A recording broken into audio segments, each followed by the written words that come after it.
Come on in. Come on in. Come on in. Not come on in. Not come. Sorry, y'all. Y'all know I'm weird. Whatever.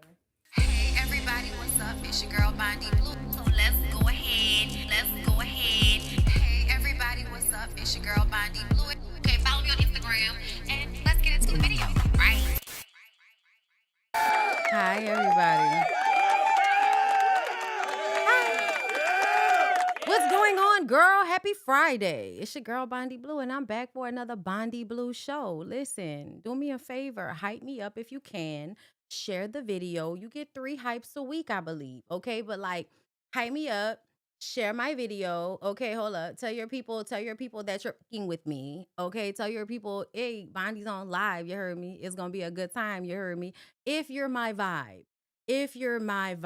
Okay? We don't want just anybody in here. Like you weirdo Tyrese fans.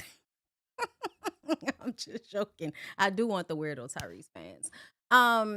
Because we're going to get into that. All right. We're absolutely going to be, I'm sure, in the comments arguing. I don't know why we're arguing about it, but people are already arguing with me about it in my DMs and on TikTok. People is in the comments arguing with me because they feel like Tyrese won. And I'm like, based on what? Somebody said that Tyrese sounded better than Tank. I said, are you confusing them? I said, girl, who do you think you're talking? Girl, who do you think you're talking about? Because there's no way you could have watched last night's performance and felt like Tyrese outsang Tank. Tyrese can't outsing Tank at this point. He couldn't. I feel like, But you know what I think? I think that Tyrese's Teddy Pendergrass energy really rubbed off on some of you hoes. Okay? It really, really did. It's something, you know what I mean? It's something about nobody. You could say nobody won. You could say that. But Tank and I believe, Tank, me, my husband, my friend Joy, like, you know what I'm saying? Terry, no. There are definitely those of us that believe that Tank won. Okay, those of y'all that be trying to, nobody really won. Y'all, we're adults. Nobody's gonna die because we said we feel like Tank won. Like, we're not gonna shoot up a club behind this, y'all. I promise, okay? But no, everybody's so scared of competition all of a sudden when you get into compensatory situations. That's not the right word. It doesn't matter. Doesn't matter. Either way, I'm not gonna get into it now. We're gonna get into it later. Tank didn't even know Tyrese didn't know the words to songs. What are you talking about? Tyrese didn't know the song to his backup singer. His backup singer was doing a lot of Tyrese's vocals, but y'all didn't know that. Y'all didn't know that. Tank sings, y'all. Tank has a podcast where he sits in front of a keyboard and just sings shit. Like just regular, that's why the turtleneck became a song. Because people that sing all the time like that, they make songs out of anything. Tyrese is giving, I have not sung for real in so long. The moment where it was time for Tyrese to sing one of his songs and he went backstage and told Tank to just take it, I was like, what's going on? What's going on, y'all? And also, yes. Tyrese said so many things during the show that was just problematic, girl. Like, but nothing was more problematic than Tank bringing out Trey Songz. Girl, we gonna get into it. I'm not ready for that yet. Shut up. Okay. Turtleneck. And it's so funny because one of the people who was arguing with me, they loved them a turtleneck. Yeah, you think Tyrese won because you like a turtleneck. That's what's going on. Turtleneck. Okay, don't die in that turtleneck. Don't do it. Nah, turtleneck. Listen, we're not going to do it yet. Y'all got to hold on. Hold on, everybody. Hold on. We have to get into some other things first. All right, y'all ready? It's 238 of y'all in here. It's only 72 likes. People are going to shortchange me anyway when they come in here. Can y'all, at least the first of y'all, because this is the people that really love me, the people that show up first. Please like the video. Okay, please do me a favor, y'all. I love y'all. Okay, thank you for being here. All right, turtleneck, girl. It was hard for all of us to stop singing it. It was hard for all of us to stop. Okay, listen. Also, y'all, this is the QR code to my merch. that's up on the screen because the community is not okay. We're also soon going to be working on a spring line, but we have coloring books, we have puzzles. If you want to support, support. If you like Black art, go to the website, check it out. Okay. Thank you so much for being here. Your view is appreciated. Okay. All right. So, y'all, I'm really happy about this. Let me fix myself because I feel like I could really back that thing up. I back it, back it, back it, back it, back that thing up. That's what it felt like. I could back that thing up. Serve it, wash it, twerk it, bounce it. Serve it, wash it, twerk it, bounce it. Pause.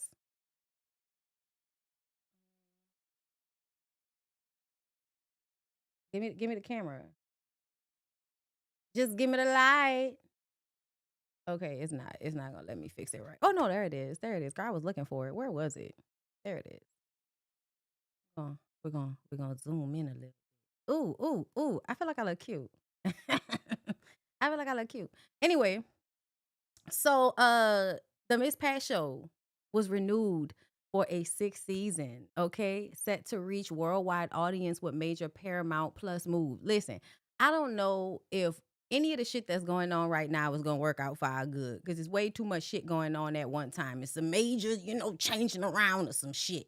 And I feel like when we were younger, all of these little small changes with the movies and Paramount and Lionsgate, girl, all of that shit happened so quietly behind the scenes. You ain't even know when you stop seeing movies with the Lion Gate at the beginning of a Tyler Perry movie. Okay?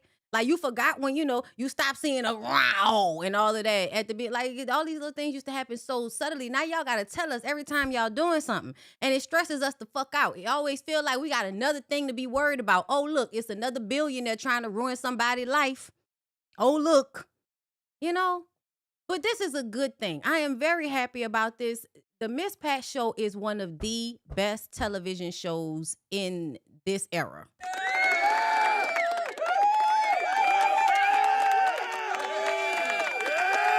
And it's not like y'all got a lot to contend with because I can't even really think of any 30-minute shows that have happened in the past maybe 10 years that have been that great. Maybe y'all can name some for us, okay? But ever since the 90s and the early 2000s, a good little black sitcom with a 30-minute girl, they don't even do that like that no more. The Miss Pat show really is, first of all, hilarious, honest, honest and authentic, inclusive, okay? We love an inclusive bitch, okay? Um, and just the fact that it's based off of her as a real person in her life. Tammy is doing some of her best acting ever in this show. Like, I love it. I really, really love it. The storylines on the Miss Pat show, y'all, like very, very thought out. You know what I'm saying? Uh Stories that I feel like are trying to make us be better people. There are not many TV shows that are giving you a moral at the end of the story, right? And we need shows. And honestly, I feel like Miss Pat needs more episodes. When y'all move, y'all need to be I don't want to have y'all doing so many episodes that we're not getting like the good shit. So I know they do like 8 episodes. I feel like we need to do maybe 12 or something. You know what I'm saying? Not 20 like they used to do, but a good 12 would be a good amount of episodes that maybe you could split 6 up front and then take a 2-week off and then come back for another 6. You know what I'm saying? Something where we see y'all more often, but they do put such thought and I want to say love because that's how I feel into their storylines, right? Like there is a inclusive, trans type story on the Miss Pat show this last season where her husband's dad really being a trans woman. And the trans woman that's playing the role is a real trans woman, bitch. And I didn't even know that was a real trans. I had no idea. I thought that was just, I thought that was a cisgendered woman. Y'all look, girl, we're talking about the differentiation, okay? You want me to say something that invalidates somebody else's experience to make you feel better. I'm not going to do that. You'll be okay. I thought that the trans woman that was playing the daddy was I thought it was a cis woman. I had no idea. And then I had to go and look up the history. I'm like, I've seen this lady before. I had no idea. Yeah. I hope Janelle not pregnant by the professor. Girl, Janelle look like she pregnant for the professor. I'm so upset. But it may, that's how it happened, girl. We got to talk about these things. And usually the time where girls make these fuck ups is when they are young and they are now able to have access to predatory men. That's why, like, I'm really starting to believe that 18 and 19 doesn't mean you're grown. Like, it does legally, but mentally, it doesn't. It just doesn't. But yeah, girl, no, it's not an ad. I just really liked the show. And when I saw that it was being renewed, it just kind of made me excited. And I wanted to talk to y'all about it because I thought it was like an opportunity just to mention how good the Miss Pat show is. Like, it is not an ad, girl. Tammy did not pay me for this ad, okay? I'm doing this out of love, okay? I don't know if y'all know this about me. Sometimes when I just like shit, I'll tell y'all about it, okay? Nobody be paying me for it. I just be like, that shit was great, okay? Let me tell everybody about it. I mean, I give out a lot of free game around here. All right, y'all, let's get into the tank. Let's get into the tank and the Tyrese of it all. So first of all, I was watching that shit on YouTube on Complex YouTube channel. Girl, I watched it from beginning to end. So first of all, let's talk about the fact that y'all have to curate the mood better. If y'all are going to actually turn this shit into a live show the way y'all do, I need for y'all to care more about a few things going on. The audience, the host, and the overall setting. Okay, because it seems like y'all are putting forth the effort to create a production. So I'm going to need for y'all to never fucking again have it to where Tyrese's mic and sound is as fucked up as it was. That was a lot of the reason why Tyrese and his side was frustrated because his mic kept going out. I did hear how his mic kept going out. And I didn't understand why one of the backup singers didn't just switch mics with him because essentially we could hear the backup singers, okay? And I think this was actually kind of better for him because I don't care what y'all are talking about. Tyrese was not on key and he said it himself. So I don't know why y'all are up here on the internet this morning arguing with me when Tyrese know that he wasn't on key. Tyrese know that he wasn't giving it Anita Baker the best that he got. He was not prepared, y'all. He wasn't prepared. You could just tell that he wasn't prepared. And Tank is somebody that's still consistently performing. So to me,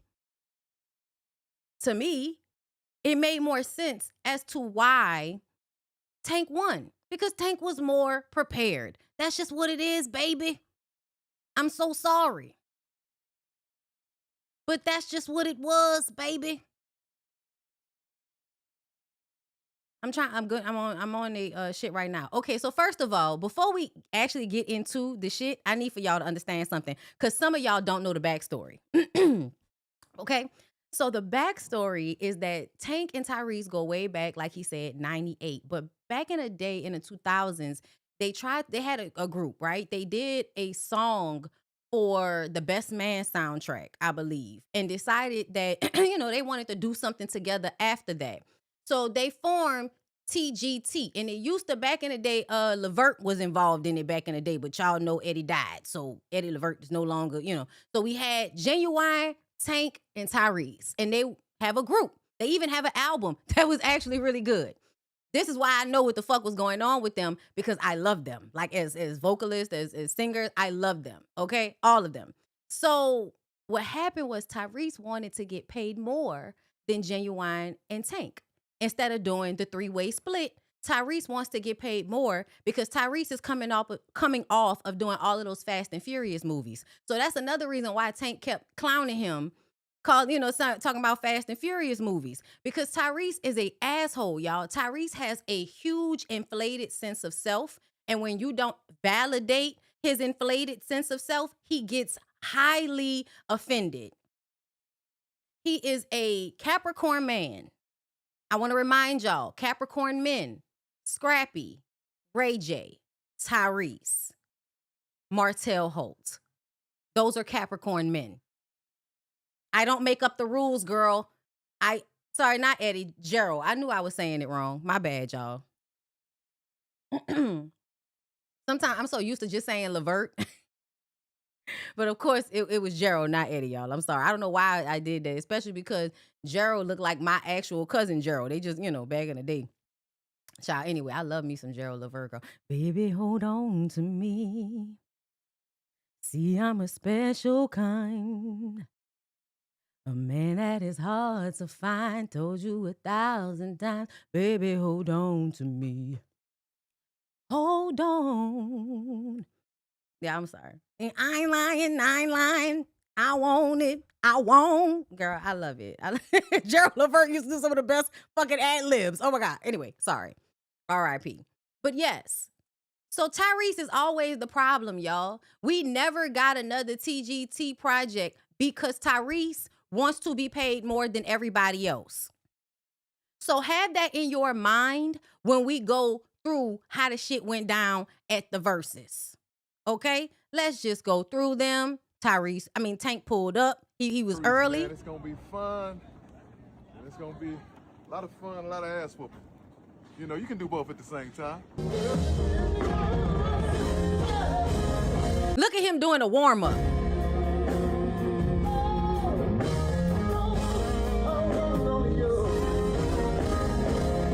This is people hours before Tank is going to win.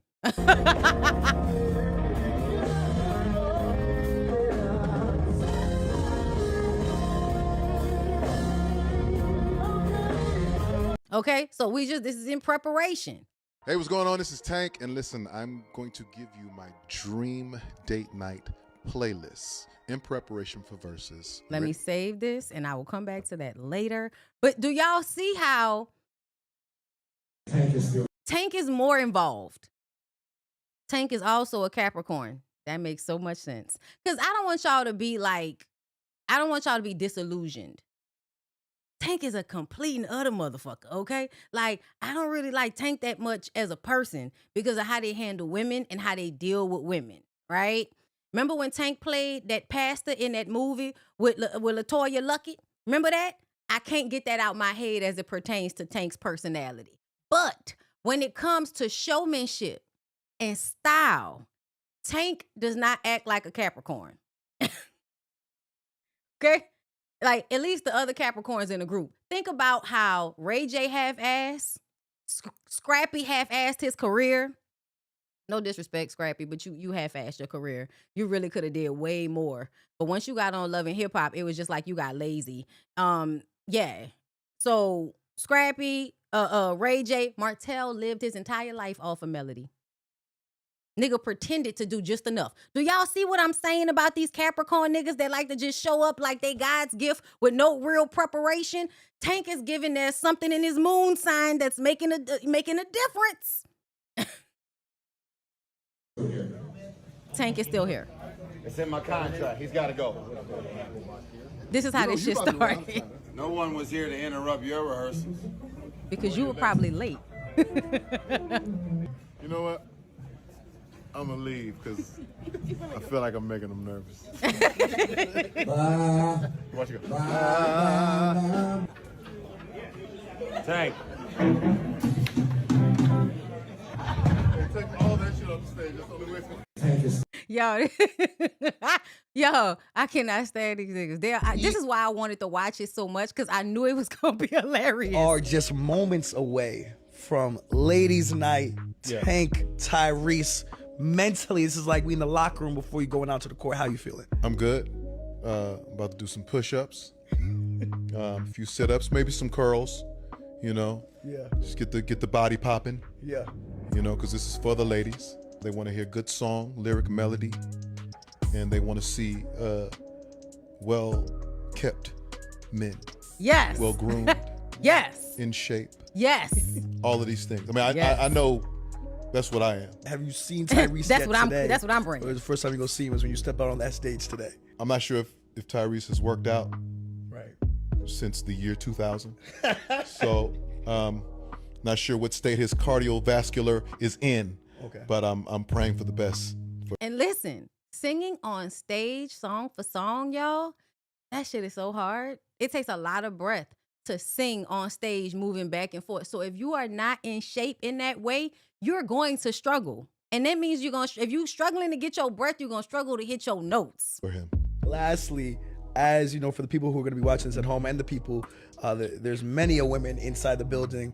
What should they be most excited about? All that. We got that. Okay, we started off good, but I'm gonna tell y'all, at first, I didn't know what the fuck was going on. At first. Because Tyrese is very chaotic in his energy over there on his side. And he got his thick ass girlfriend. Okay, and I mean that in a good way. Lady fine as fuck. Sitting there in her leopard skin. But it also, I saw Lala Milan up there too. But it felt like he brought his girl up there to flex. That's what Tyrese felt like. I brought my girl up here to flex. Then Mona Scott was over there as if this would not have really happened if Mona hadn't had to call Tyrese. Like, it's given people have to keep calling Tyrese to make sure he gonna do what he said he was gonna do. Okay? This was a good, because y'all act like Tank was the only one that brought somebody up here. Okay? He brought Chingy up here. Okay?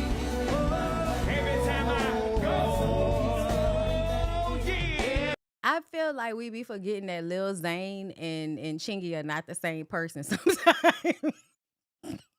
I'm sorry. Like niggas that had like 2-3 songs for real and then kind of, faded into the abyss. Okay. Tank isn't letting Tyrese take up all the stage time. And Tyrese was taking up a lot of the stage time. He was taking way too long to start his songs.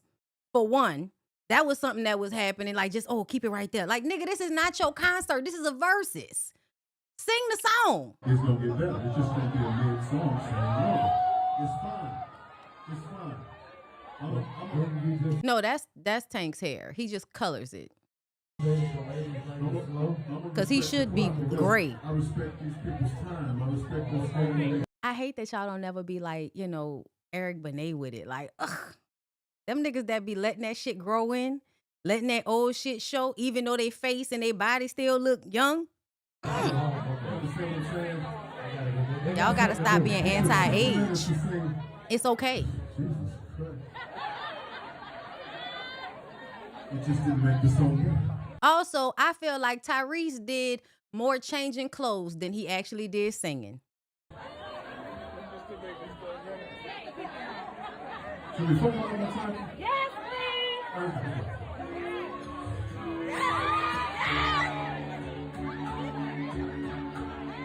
I gotta take off my shades first.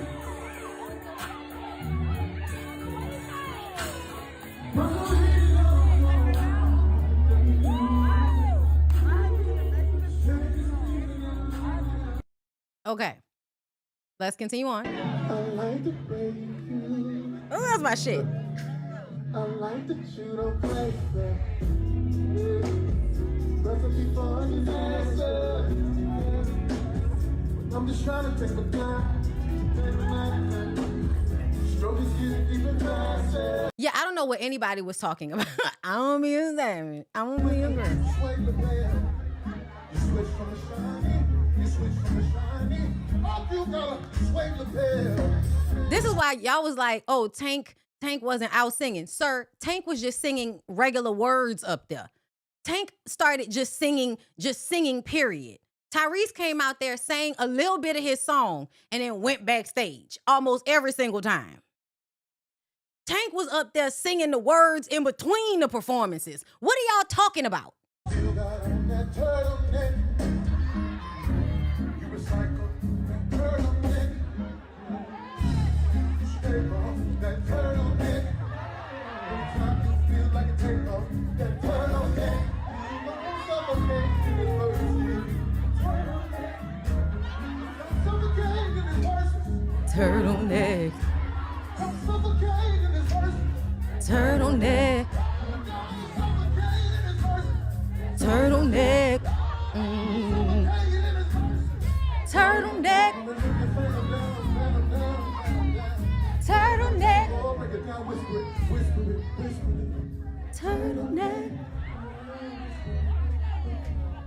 Turtleneck.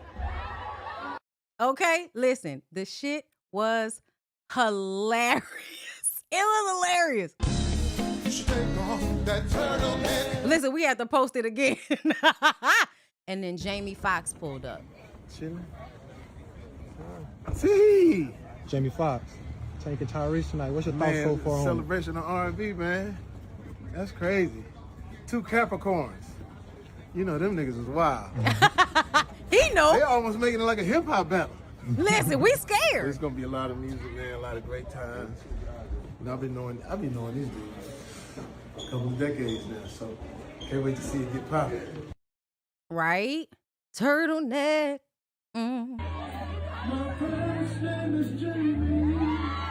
Motherfucking Foxx. Another person that just does this shit. If you've ever seen the Jamie Foxx comedy show, Jamie Foxx just randomly sings anything. These are church boy singers. I don't know what type of singer Tyrese is. Tyrese is, I wanted the pussy, so I learned how to sing. Okay, I looked up the Teddy Pendergrass. Listen, when Tyrese is actually warmed up and prepared, he is a wonderful artist. But he is so full of himself, you felt like you didn't need to really fully prepare.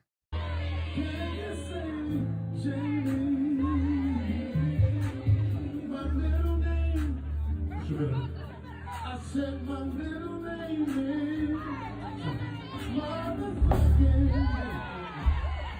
motherfucking.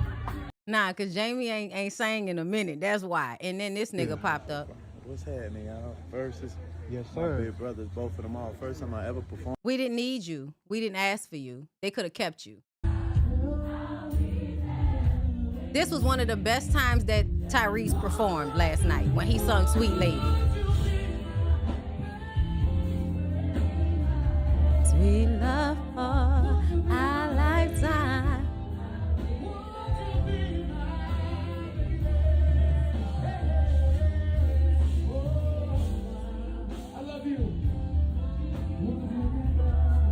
Also, because he thought he won, he just like dropped the mic and walked off. And then Tank started singing his song better than him.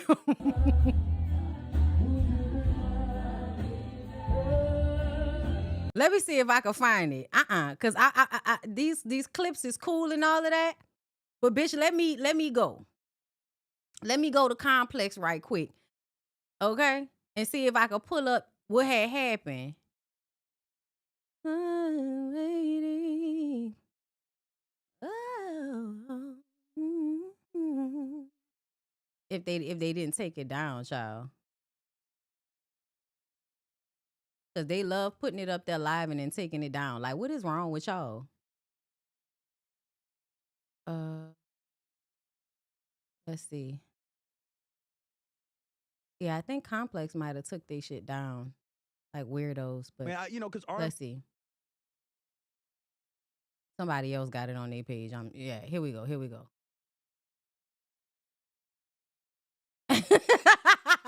Okay. I gotta keep it that way, baby.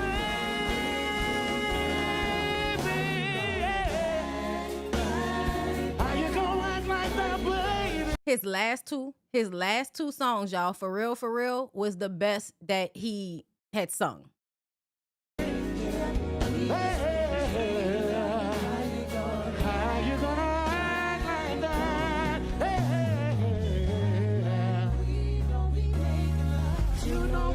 Turn it up, breaking stuff that ghetto love. Number one.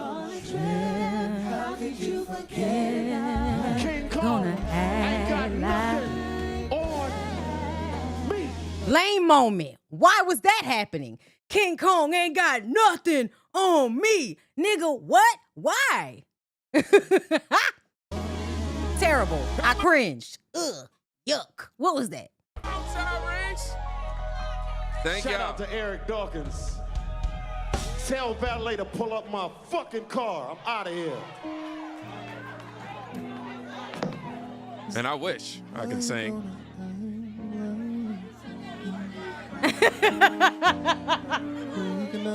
I ain't gonna. If I had that song. Up and leave me now. How you gonna act like that? You're gonna be like that. How you gonna leave me now? How you gonna act like Who said Tank wasn't singing? Who said that? Now?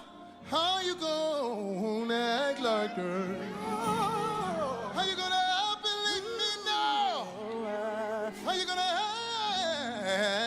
act like that? Hey, if I had this song, I wouldn't let you act like that. If I had this song, I wouldn't let you act like that. If I had this song, I wouldn't let you act like that. If I had this song, I wouldn't let you act like that.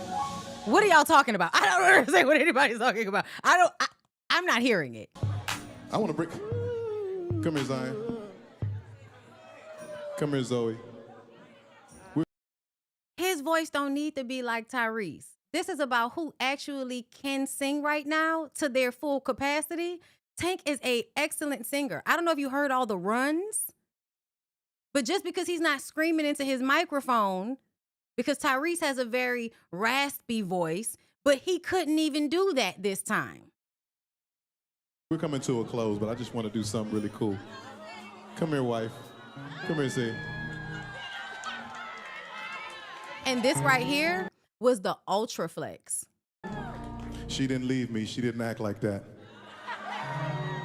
She stayed If y'all know how Tyrese be on the internet crying about them hoes leaving him. and acted right. Oh, okay, yeah, okay, yeah. We'll tell the truth later. But this is my beautiful family. I just want to introduce you to Zena, Zoe, and Zion. And now we got to do one more song. Tank was so mid. What? Yeah, no, I feel like people's brains just aren't working on the same frequency, and that is okay. But I don't know a person that actually knows what it means to know what a good performance was, and they think that Tyrese either outsang or outperformed Tank. I just can't see a world where that actually occurred. I'm just gonna assume that something is not right, and something a little off. You know what I'm saying? I mean, the kids have heard it before, but I think they should be off stage when we sing this next song. Yeah, Tyrese did say he was gonna lose. Want to show some love. You know what? You sit on the couch since his woman is sitting on the couch. She been in her cheetah all night on the couch, just disrupting the whole thing. Because that girl fine as fuck. That's why. Is he changing again? Is he changing his clothes? Because if he is, I got like 8 more jokes I can do while he's changing. He's not changing? We don't know. Did he leave? Does anyone know what Tyrese is doing? Is it right? And to me, this moment right here, this was happening at the beginning of the show, where it seemed like Tank was trying to fill time, right? Like it felt like he was trying to fill time, because what the fuck was Tyrese at the very beginning of the show? Oh, huh? Imagine if R. Kelly could have. Shut up, sir. Due to a miscommunication, Tyrese left the building and went straight to doing interviews, which we are going to do. So is this a miscommunication? Tyrese is lying. To me, Tyrese got up and left because he was pissed. And then I think somebody must have been like, Tyrese, if you don't finish out the night in your interviews, you don't get paid. So then Tyrese went back inside. His girl didn't even know what was going on. And then he made a whole thing about it after, you think I would leave my lady? Yes, nigga, we do. He didn't leave. He didn't do what I said he did. So I apologize. We all apologize. You didn't do what I said you did. Yeah, I said you. Oh, you was out here talking big shit when I was. Oh, wow. We got interviews to do, nigga. Hey, y'all, I came back out here because I was told that there's a misunderstanding. I've already won. That's why I left. Do y'all agree? But y'all make some noise for Tank, man, because y'all know he did his shit, man. Yeah. The way she got up to run off the stage when she thought he had left lets me know you are the type to leave your lady. We'll let him believe that. Tyrese, get your own mic. Fresh, what up, baby?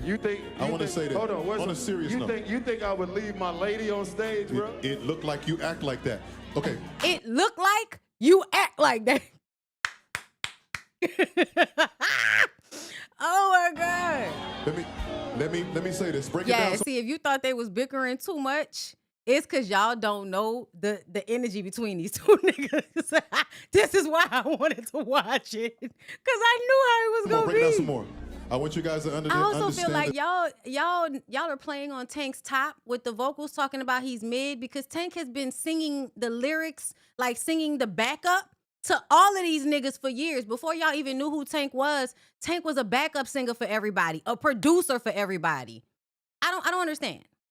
The seriousness of this moment and what me and this brother have created together and the journey we've traveled since 98. Since 98. So this isn't performative, this isn't new. This is real brothers sharing our blood, sweat. And seriously, I think they genuinely love each other and they genuinely hate each other at the same time. Tears I believe and our this. journeys. I believe with this. You. So from the bottom of my heart, I love this brother Tyrese. Yes, Tyrese is That's Jody it, all that's day. He crazy Tyrese, but that's my crazy Tyrese. You understand what I'm saying? My nigga, yes sir. Y'all make some noise, y'all. 30 years. Because Tyrese is extremely insecure, y'all. I know people don't like to be honest about it, but Tyrese is extremely insecure. He even made a comment talking about he need him a son from his girlfriend. And I'm like, girl, you better not have no motherfucking baby for that nigga. You better not have no motherfucking baby for Tyrese because Tyrese gets on the internet to complain about paying child support once y'all break up. So don't you fucking ever. Okay, so all of this shit that happened too at the beginning, this was also a lot of what the fuck is going on. Trying to make some real versus noise for Tank. Who was that lady? Who was that Asian lady? I was like, y'all could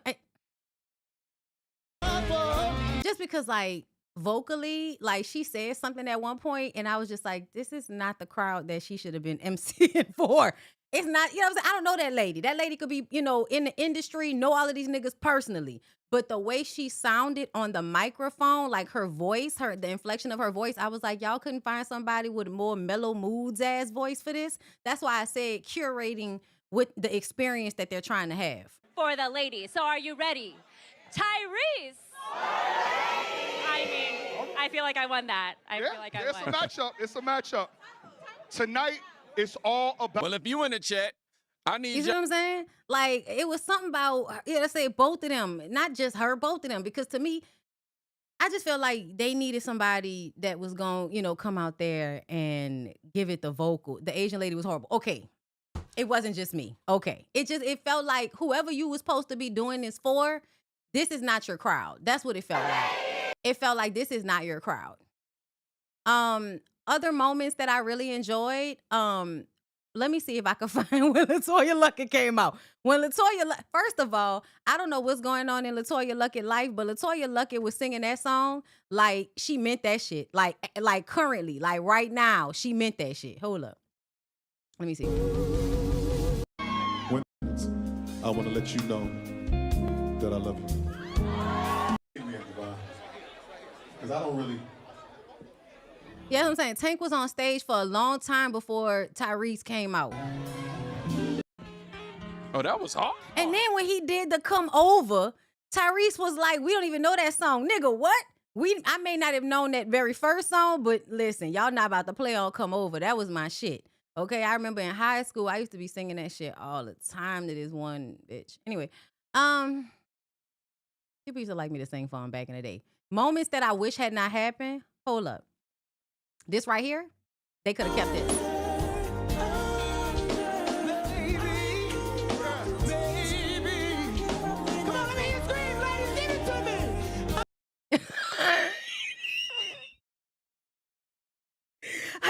How your voice went from down here to up here, that shit was crazy. I'm not gonna play on that man too much longer, but you could have, you know what I'm saying? And remind y'all that all of this time, Tyrese is not performing, right? Like he had a bunch, it was like he kept, I don't know what was going on with Tyrese, but it's like Tyrese kept going to the back and it was like Tank had to find a way to fill the space to the point that I feel like, I don't know if the songs was sung in the right order. You know what I'm saying? Like, because they were trying to save time. Fucking song. You know? It's all right. And it's all such right. it's such a beautiful song. You know, Thank as you you, talk Tank. about a woman who comes into your life and just changes things. You know what I'm saying?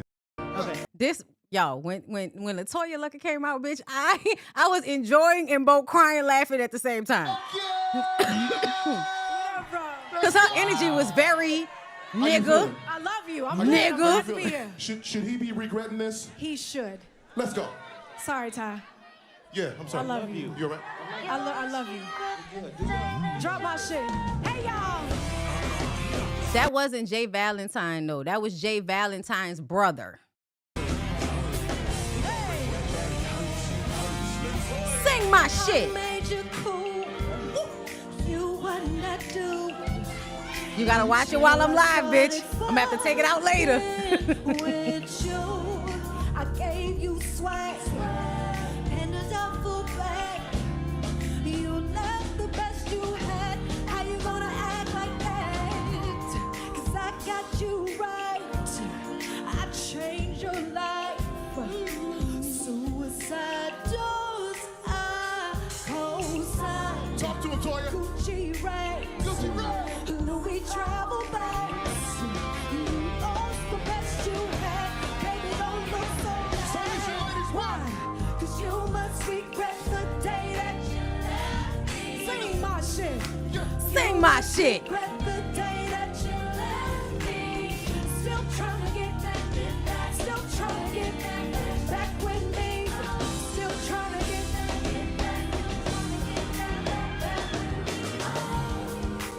VIP. Listen, Was all on me. my girl be acting and performing at the same time, but it was very much given, sing my shit. Yo, it was hilarious. It was so funny, y'all. It was so funny. But this moment right here, y'all, Well, just because you helped create this experience. because Homeboy came out, right? I'm gonna make it do what it do, baby. He did a good one. He did a Can I good say it one. one more time, you know? Just I'm gonna make it do what it do, baby. The look on his face.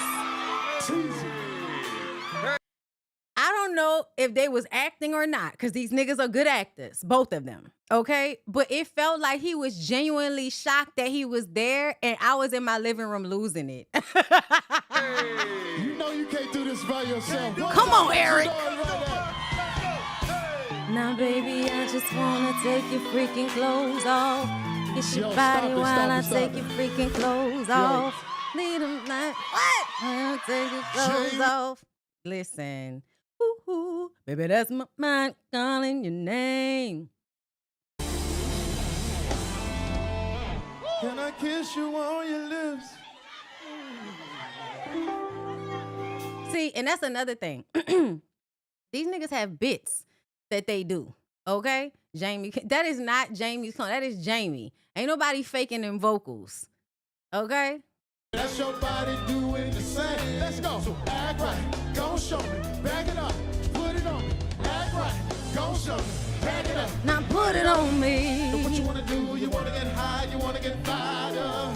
What you wanna do? You wanna get sex? You wanna get tired? Get your rodeo ride. Baby girl, lift them thighs up. I think you better rise up. Cause I'm about to rise up. Like, I gotta stop. Okay.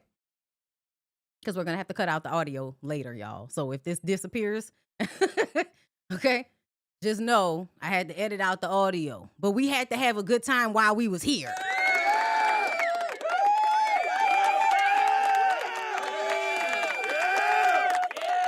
Yeah, I feel like after that, like once we got to this portion of the shit, Something about a TGT album. That's I heard No, about I that. never No, said he doesn't. TGT. No, that wasn't a TGT album.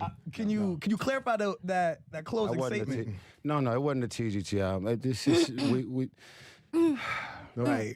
Open the can of worms. I'm gonna leave it alone. Something just happened tonight. Just notice there's some cooking.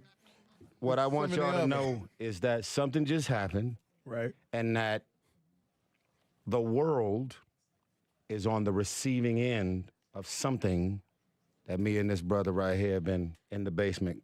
So that's what it'll be. Yeah, no. I'm just saying we got ideas. I'm not gonna tell y'all what we doing. He trying to cook around it like we on a movie set. He trying to work around the script right now. Did Jordan ever give away his secret sauce? I've gave Why do away you a few keep going secrets. to Michael Jordan? That's who I am. Listen, you said it was cringe for him to keep asking who. That's why I said it's a part of his show. He does that at his own shows.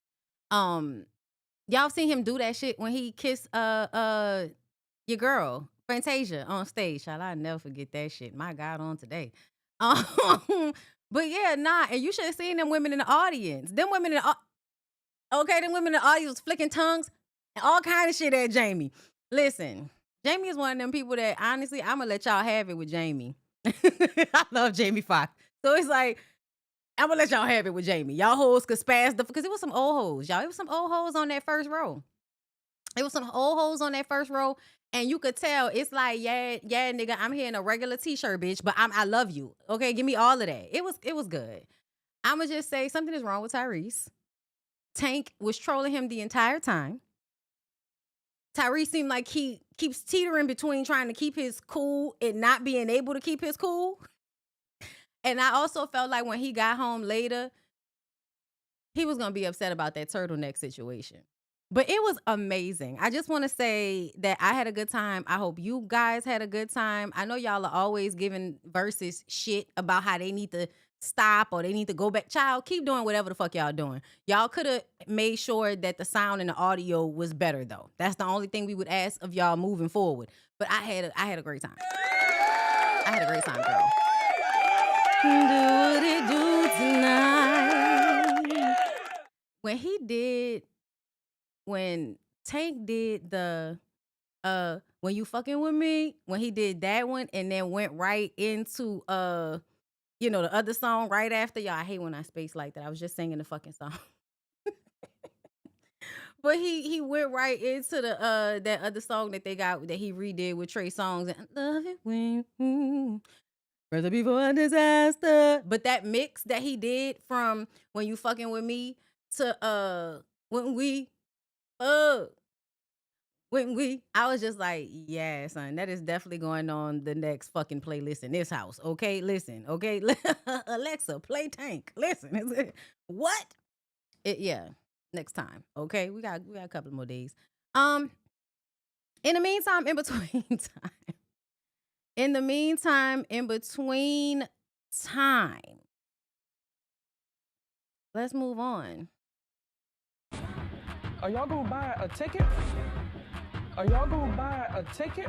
Are y'all gonna buy a ticket? That's right. Get your tickets to the Ooh Ladies First podcast live show happening May 2nd. We are sold out of our VIP tickets, but we still have a good amount of our regular admission. Okay?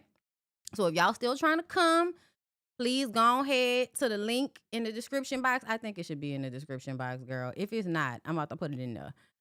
Or please, can somebody put it in the chat? I'd appreciate that as well. Okay?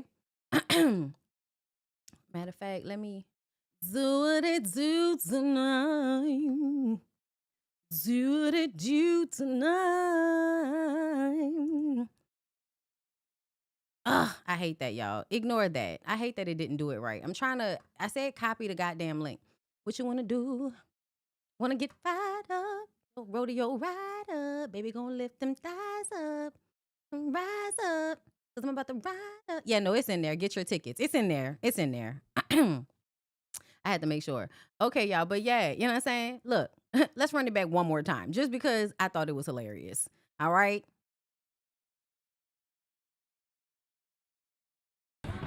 Are y'all gonna buy a ticket? Are y'all gonna buy a ticket?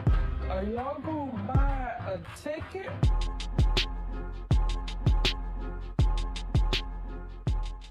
Hi, boys. Hi, boys. Listen, because y'all wanted to fight. Y'all wanted to argue. You know what I'm saying? And I'm like Eugene. Just buy a ticket. Just buy a ticket, girl. Come to the show. All right. Now let's get into the rest of it. I can't believe I agreed with Ray J. I can't believe I agreed with Ray J. Seen the whole verses, but I know Tyrese was trash. You know, Tyrese was worse than I was on verses. You know, and I could feel it. I could just feel the turtleneck and the anxiety in his voice and in his mood. Tyrese was trash. I think Tank won.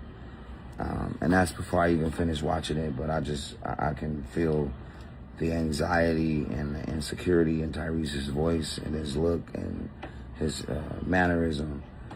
Tyrese is completely trash. He always has been. He always will be. The Rock said it as well. The Rock said it as well. From Watts, it's just I think there's much more talented people from Watts that should have got a chance to drink the Coca-Cola bottle and experience love and life. I mean, this is a dude that that definitely cost Dr. Dre $300 million, and he just got his $1 billion back. And even though I'm crazy, and yeah, I'm nobody to be saying nothing about nobody on verses, but Tyrese's verses was worse than mine. It was absolutely the fuck not. Unlike yourself, Ray J, you was somebody that could sing as long as you was like working on it. As long as that was something you were very like into, then you were a good singer because you were preparing. But you're not like a vocalist. You're a performer. You're not a vocalist. Tyrese is a real singer. Like Tyrese is a real vocalist, like at the end of the day. But he is full of himself, so he didn't prepare, which is why he did not do the best that he could have done. Y'all want Tyrese to win based on how y'all have heard Tyrese sing in the past. We needed to work on what happened at the verses. But I did agree with Ray J about how Tyrese, it was not that great, Tyrese. You could have did way better if you would have took it a little bit more seriously. That's all. And I think that Brandy is his friend, so, you know, it's all good, but I think Tyrese was trash tonight. Just completely horrible. And, He's just gassing scary. Not scary. I know it was about celebration, but I think tonight it was about hesitation. It was about hesitation. And it Because Tyrese really was waiting forever to perform some of them songs, y'all. was about rotation. Y'all did not have the songs in the right rotation Right. because Tank performed some of his best songs too early for me. I don't know, man. I don't want to say nothing crazy, but Tyrese was trash. I'm sorry, I'm gonna leave it there. I just had to. It's another Capricorn involved in the situation. Okay? Thank you for your input on that, sir. Let's move on. So y'all, let's get into the Latto of it all, right? Latto claims she wrote Big Mama No Kids Bar and Summer Walker's Go Girl nearly 2 years ago. Says that she has nothing to prove regarding her relationship with her child's father. I'm not a cap ass bitch. I've been with my man for years. It ain't going nowhere. Okay. Okay, girl. I'm gonna trust that you know your relationship better than I do. Okay. But you are rather young. And I think that you thinking that he's not going anywhere ever might be a gross overreach of how these niggas actually move once you have a baby for them. And then in order to support her, 21 Savage, I believe, like posted her photos are beautiful. Like that's one thing y'all got to give, you know, Mulatto is that she's beautiful. She's always very, very beautiful. And, you know, my girl Ashanti is always eating that hair up. Okay. Always. Beautiful. She's a beautiful girl. But you are so, you know, you're young. You're young. It's your first baby. And a lot of women think that they have mind control over a nigga that they don't have mind control over. And to be honest, I feel like if you actually had mind control over that nigga, like it would take in order for you to be able to like securely say he ain't going nowhere, he would have to be in the photo shoot with you. He would have to be in the video with you. Y'all would have to put out a joint song together. Like it would have required a little bit more togetherness in the rollout in order for me to feel like you had that nigga locked down like you feel like you do.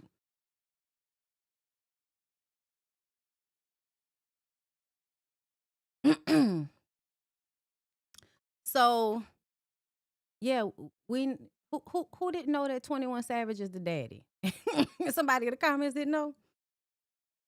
But yeah, we know he's the baby daddy. All right.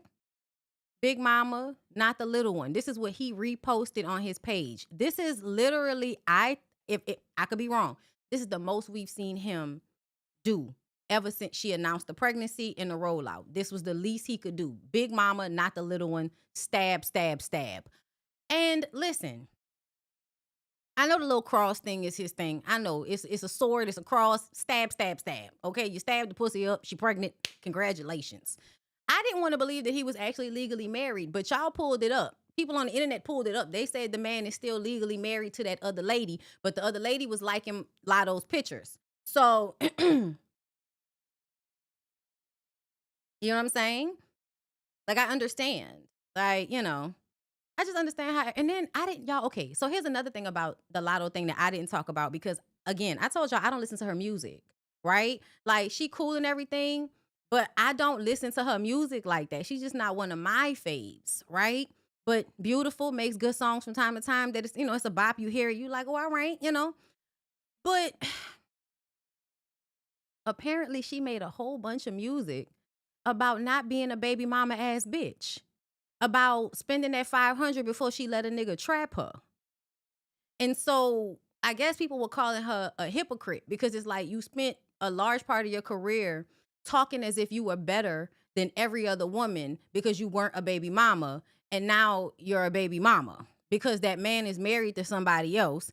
And I don't know the ins and outs. Then people could be preparing to get a divorce and he could be preparing to marry Latto. So she may not be. But what I will say is when women have babies, the first 5 years is usually the hardest, and men usually cannot make it through that first 5 years without fucking up, tapping out, running off, whatever, right? Like it just, because here's the thing. The way she was my man, my man, my man, I love my man, I'm on the phone, my man, I take a shit, my man, I brush my teeth, my man, I take a shower, my man. I think that's an unhealthy amount of obsessing about a partner. To me, that's unhealthy. As a young woman that used to be like that, that's unhealthy, bitch. It is what it is. However, because you are like that about him, once you have the baby, all of your dedication and love is gonna go towards the baby, and the nigga normally has a meltdown when he is not the center of your world anymore, right? So that's another part of it where it's like,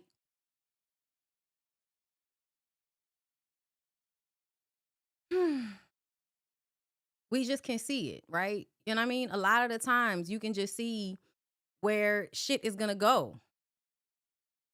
And it's sad a lot of the time. But what is not sad to me, and I want to be very clear, is I feel like the society that we're in, the way we think about men and women, the value we put into men, how we shame women for being women, having babies, you know, the whole thing. I personally don't feel like it is a bad thing that she's decided to have a baby, because my hope is that she is financially and, you know, familiar wise, family, friends, she is supported in all of those ways. It seems like she is, right? However, I hate when I get deep on y'all because a lot of people can't take this deep shit, because when we have these conversations, it's not really about Latto the person. It's just an example based on what we know of her, right? Because there are women that I am talking to right now or that are going to hear this that may be going through something similar. Okay, so this is not always about the person directly. I hate when y'all make content creators feel like we fucked up for talking about these people, as if what it means to be a celebrity in itself is not other people, like people who have a lot of money, using celebrities to promote whatever. In our society, that's what celebrities are there for, y'all. Celebrities are there to project what our society wants to be projected. So they are always carrying some type of image portrayal. They're carrying some type of narrative that we want the public to be exposed to, no matter what y'all talking about. Please understand that as a building block of the society you live in, celebrities are always being used by whoever's in power in order to promote a certain image. That's at base level. So when they come out with these stories and they do these things, and we as YouTubers or people online have social commentary about it, and everybody makes it seem like, oh, you're, why y'all judging? It's like, it's not a judgment. It's an acknowledgement. And a lot of times y'all don't like the acknowledgement of what's happening because y'all want to be able to be delusional. And I never understand why motherfuckers can't be delusional quietly. Why y'all got to be delusional out loud? Y'all work on my nerves sometimes, okay? There's nothing wrong with Latto having a baby. However, when Latto talked about her relationship with her mom, let me see if I can find it on the TikTok, y'all. But when Latto speaks on her relationship with her mom, it kind of made me feel like you now being like a pick me for a nigga is not gonna, like I think whenever women become moms, they have kind of tumultuous backgrounds with their own moms, and then they're like a real pick me behind a man. I think those three things sometimes mean you will self-abandon. And if you self-abandon, then you will abandon your child in some ways. I just think about these things now that I'm older. Okay, it doesn't mean it's going to happen, but it is a probability. And I think it's so often that women in real life, they be out here having babies, right? Having babies and being a woman, yes, but they don't really think ahead. Can we get a They don't think Big ahead. face exclusive, no. Hold up.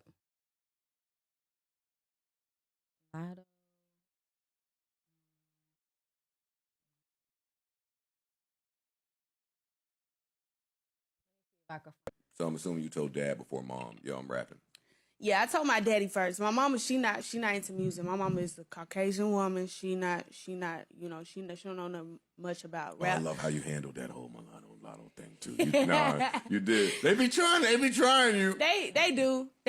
I was sitting here saying, oh, she got My mama change not her no name. Karen now. Don't get it fucked up. My mama ain't no Karen now. She'll sing her heart out. Her favorite. She love Casey and JoJo. She love Jay. Yeah, she a R&B like soulful white girl.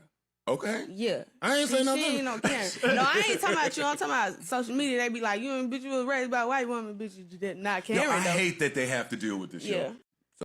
Oh, you hate it? Shut the fuck up, Joe. I hate that people hunt. Girl, let me see. I just got hustler parents. They moved to Atlanta fresh out of high school. Hustler parents. Why y'all always have to play music on everything? It makes it so difficult to get, be able to play the shit. It makes it so much harder to be able to play the shit. Hold up. You gotta stop scrolling. I hate when they do that, y'all. I really do. Because I really want this clip without the audio on it. Damn. Anyway, hold up. Let's read. Let's read, y'all. Hustler parents. Okay, hold up. And then we're going to slow it. Bitch, slow it down. Slow it down, ho. My parents moved to Atlanta fresh out of high school. She had me at 15. My mama's so crazy. Bob, you shouldn't like spending money. Wait, say that again. It's moving too fast, y'all. Let me, I'm trying to read it so I don't have to play the music. This is me trying to be, ingenuitous, bitch. Okay. Let's slow it down. Got to slow it down. Moved to Atlanta, fresh out of a high school. She had me at 15. My mama's so crazy. Like, first of all, I don't like people spending money on me. Not my man, but like my mom and them. I be like, y'all don't get me nothing. So you don't like your man spending money on you? Okay, so now you've entered into, I'm trying to be the cool girl. ugh, don't you hate as a woman when you see the girls going down the pathway because their mindset, you know what I'm saying? Because I did the same thing. When you're very young, your mindset is to appear as if you don't want anything from anybody because people are always assuming that as a woman, you're there to manipulate a nigga out of money or something like that. So it's always like, oh, I don't want this. You don't need to do that. But essentially, it's a mind fuck because then it lowers your expectations for what you should receive. And then those men feel like they never have to actually do more because you're always telling them they don't need to do as much. It is pick me. We didn't know that when I was young. You know what I'm saying? You didn't know that. You was being raised and groomed to be a cool girl and make shit easy for these niggas. And it's not until you get older that you realize making shit easy for niggas is never making shit easy for you. It's really not. In general, you gotta make shit a little bit difficult for these niggas. Otherwise, they're not gonna appreciate it. And if they can't deal with your level of difficulty in order to show up, then let them go.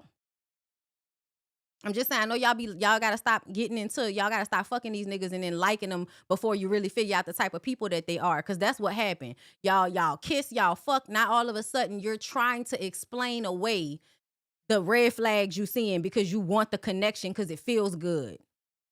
Pre-tour, I just got you a little gift for you. She give me this, a little iced out pendant. That's a heart, and it's a picture of her holding me and with a microphone in my hand, and I just bust out in tears. She's so proud. Text me this morning just to let you know, big energy. So she's saying that her mom is very supportive of her now, but I know y'all saw them pictures, right? I know y'all saw the pictures of her mom. Let me see. Okay. The white girl that hangs around black men, right? The white girl that wants, that shit right there? This shit right here. Y'all see this, right? This is old school, 90s, early 2000s. We at the club. She got a tattoo. Yeah, this is a white girl that likes being doted on by black men. Because at this time, a white girl that want to date a black man, the black man is going to big her up. He's going to inflate her head, make her think she better than a black woman. That is literally what I feel like men were doing to white girls during this time, right? They have babies for y'all, then they find out y'all ain't shit. And then all of that changes. But they still hold on to I'm better than a black woman. And so once you listen to Latto's music and get to the I'm better than a baby mama, it almost feels like that mentality is inherited from her mom. This having to be better than another woman by way of your affections for a man, right? I'm better than you because these niggas pick me. I'm better than you because I don't have a baby. Now you have all of that, and he's married to another woman. That's not a good look for her. It's just not. But again, not shaming her for having a baby. I think that women are supposed to be having children when they have them. I think not all the time, y'all, because some of y'all don't need to be mamas, and y'all know it. But I do think about the mentality of this young woman, and now you're bringing a child into a situation when you're, my man, my man, my man. What was the Latto? What was it? Here we go. Everyone knows that you're in a relationship. Mhm. Do you still deal with people like men being funny? Do everybody know? I feel like I need to scream in front of mine tops one more time. Every living person knows. If there's ever the epitome of my man, my man, my man, it's you. Literally, the sound is you. And she's proud of that. No. I say I love my man. We know. Have you always been that We way know. when it comes to? I'm a Capricorn. What? Okay, but what does that mean though? I feel like when a Capricorn in love, when we single, we single. But when we in love, I wake up my man.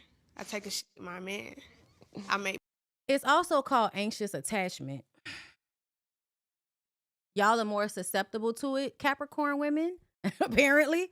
But what she's talking about to me sounds like anxious attachment. You get with somebody, you love them, and now it's like you're super consumed with them. That is something that you have to pull back on. Breakfast, my man. I'm driving, my man. I'm bathing, my man. Was there ever a day you feel like in recent time where you like didn't think that? No, It's never happened. no. Just my man, my man, my man at all times. Eat, my man. Bathe, my man. Sleep, my man. When he's doing also those things, is it also like my woman, my woman, my woman? Wake up, my. Go to sleep, my. Bathe, my. I think you found your match. If y'all both thinking the same, if y'all are thinking about each other. Here's the thing. Has he ever said any of that? Has he ever, I don't know, y'all don't listen to 21 Savage. Has 21 Savage let y'all know in any type of way, shape, or form that he's eating, shitting, and breathing Latto? Because I feel like if that was the case, why would he not have presented her to everybody, showing her off? This my lady, she pregnant, we about to have a baby. Like, why would, y'all are both people that are public figures. Why is it this imbalance in how he's being shown as a part of this pregnancy? For nothing else, you're the daddy. Your hand is the only thing. You're a phantom nigga, and all we're gonna see is your hand. Y'all, I hate to say it, but it feels like a fucking foreshadowing. When she did that video and all we saw was his hand, I was like, how often do men show up exactly like that? Right? You think they're gonna be present, and they're barely there, to the point that you need their whole body there, and all you got is a fucking hand. While y'all are and eating, and you might have actually met your person. It's for real life. Like, in real life, I still get butterflies. Like, in real life, I'm still obsessed. Like, I still got a crush on my man. I feel like at this point,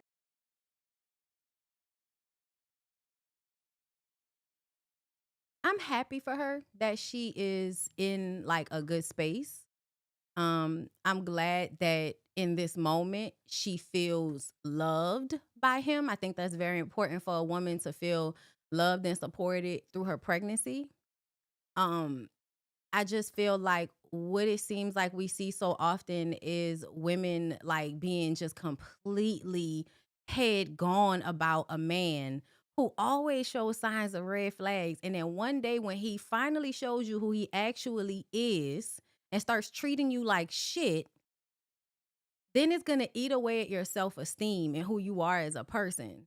Like, the trepidation is out of acknowledgement for what women go through in relationships when we give so much of ourselves over to people in, in this manner. And like, once you learn, like, you cannot, that's why it hurts so much when y'all are apart, or you are creating the dependency, and you shouldn't be trying to create a dependency with a person. Create a relationship, bond with them, love them, appreciate them, but do not create a dependency. And yes, the butterflies are usually a warning, girl. The butterflies are usually a sign that this shit is going to end badly. I know we think it's a good thing, but in actuality, it's our body telling us, like an alarm system. But because we always repeat whatever we haven't healed from, right? So whatever we saw our moms, our dads, whatever our parents, the people in our family, whatever we saw them dealing with, if you have not really deconstructed and healed from that shit, you will only carry it on into your relationship and just perpetuate it. I'm sure her mama was out bad behind some nigga, maybe even her baby daddy. But butterflies are not good, y'all. They're not. A person actually making you feel calm, or, you know what I'm saying, like interested or intrigued, but that feeling of, oh my God, it's making me nervous, I feel sick. Like, sometimes butterflies can almost turn you into feeling like you feel sick. Follow that. Follow that, okay? But at the end of the day, I wish Latto a beautiful pregnancy. I hope that man shows up for her in all the ways that she needs him to, because at the end of the day, it is not like you want these things to happen. It's just that this is how the shit happens. And so it's very hard to see it and then not say something. It's very hard, especially for me, like, not only seeing it, as a part of what I do on my job, but like in real life. In real life, you see young girls that are really pedestalizing being a fucking pick-me. Pick me, pick me, pick me. Hallelujah. I gotta find a man. I don't care what he did. I don't care who he hurt. I don't care who he fucked. I just want a man to pick me, Lord. That's the rule. That's the goal now. What are we doing? What's going on? Listen, let's move on. Okay. So, Druski. I have a love-hate relationship with Druski because it's like one of them things where you respect the work ethic, but you think the person is probably harmful because they just give untrustworthy. Like, I don't know what be going on with a lot of women, but I feel like, you know, based on some of my conversations with some of the women in the comments and on social media, y'all really think that most men can be trusted. And then there are just some men that you can't trust. And I'm like, I don't know how y'all got there. Girl, based on everything we see, I don't know how y'all came to that conclusion. And Druski is one of them people I feel like, yeah, that nigga funny and all of that, but he worries me. He worries me. Okay? This shit was hilarious. Let's get into it. This is Druski making fun of that one lady. Get on your feet, boy.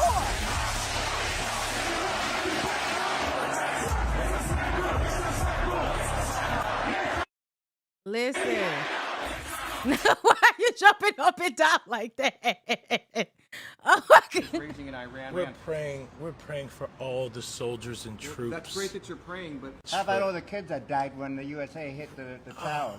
It broke my heart. That is the Get on your feet, boy. That is the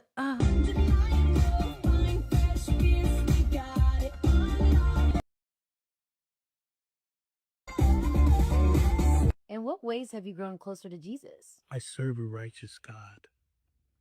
This was accurate as That's why fuck. we say our prayers. We hear all his children. But when I say children, I mean like the holy, blessed Trinity, which is why I hold the Bible. Listen. Listen.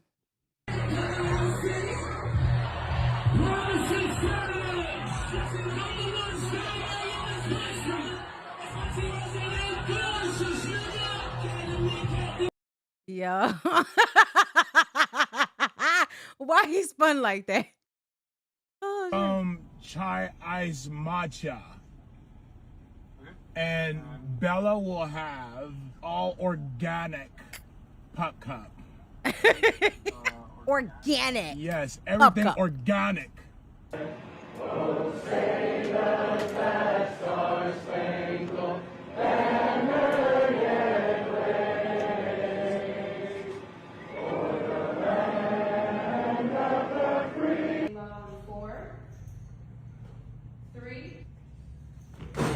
He can't. Yeah, no, it's hard, huh? It's hard.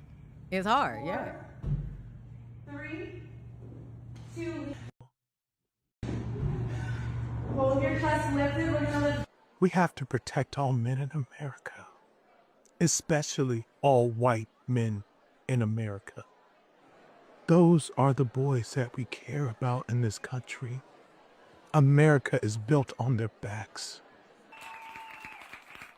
Yes, because they are the ones who mattered most. Yo, shit is accurate as fuck. Also, right? We didn't realize they were gonna actually get upset. They actually got upset about this, right? First of all, this shit hilarious. Druski shares photos of his white grandpa amidst backlash because they were really mad, right? And I think Erica Kirk came out and said, but if I were to put on blackface, they would cancel me and say I'm racist. Nobody can cancel y'all. Y'all have a cult. Your cult not gonna cancel you. And you're already racist, ma'am. Based on what we know about Turning Point USA, yeah, y'all are already racist. And this is the thing. Why does Druski look like a biracial kid? Too far. Like, nigga, I'm part white. What you mean? Yeah, I mean, a lot of us, if we go back a few generations, there are some white people in there. I don't know why y'all always trying to act like there ain't no white people in your line. Stop lying to yourself, bitch. Stop. I don't care how black you are. You're only like a grandpappy away from somebody being white. I'm just saying, because everybody be trying, oh, I'm black, I'm foundational black. Yeah, and that means you mix with some white person who enslaved your people. Okay, they bred black people. Okay, a lot of us got here because somebody raped somebody's mama so that they can have children to enslave. I need for you niggas to wake up. That's the same thing that y'all do right now. See, I think the thing that people don't get, y'all think slavery ended. Slavery did not end. It just shifted. It changed. That's what Amendment 13 was about. There's a whole movie about how it went from just being slavery to let's find ways to put niggas in jail and we can enslave them that way. That's all. That's all. And then we're going to enslave everybody else in different ways because the white people don't realize that they're enslaved too. You can't do anything for real. Y'all work 5 days a week, just like everybody else. Like they lose. Get the fuck y'all talking about? Everybody's being enslaved in this system, y'all. I saw somebody defending that black lesbian TSA lady talking about at least she getting off her ass and getting a job. Some people not even doing anything to contribute to this country. Let me tell y'all something. Every person with a social security number has an insurance policy backed by the government.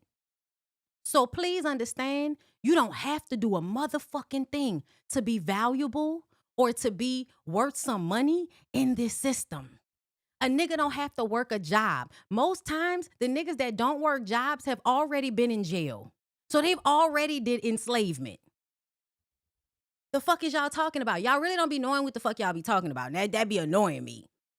Right, debt slaves. We talking about, y'all, the way the millennials should sue the fuck out of the government and the colleges and everybody for giving $100,000, $20,000, $30,000 student loans to 18-year-olds. You took advantage of our naivete and our desperation to go to college. Y'all took advantage of us. Now, y'all collecting hundreds of dollars sometimes off of us because y'all don't want to get rid of the student loan debt that y'all really should be getting rid of because that shit was really fucked up that y'all did that to us.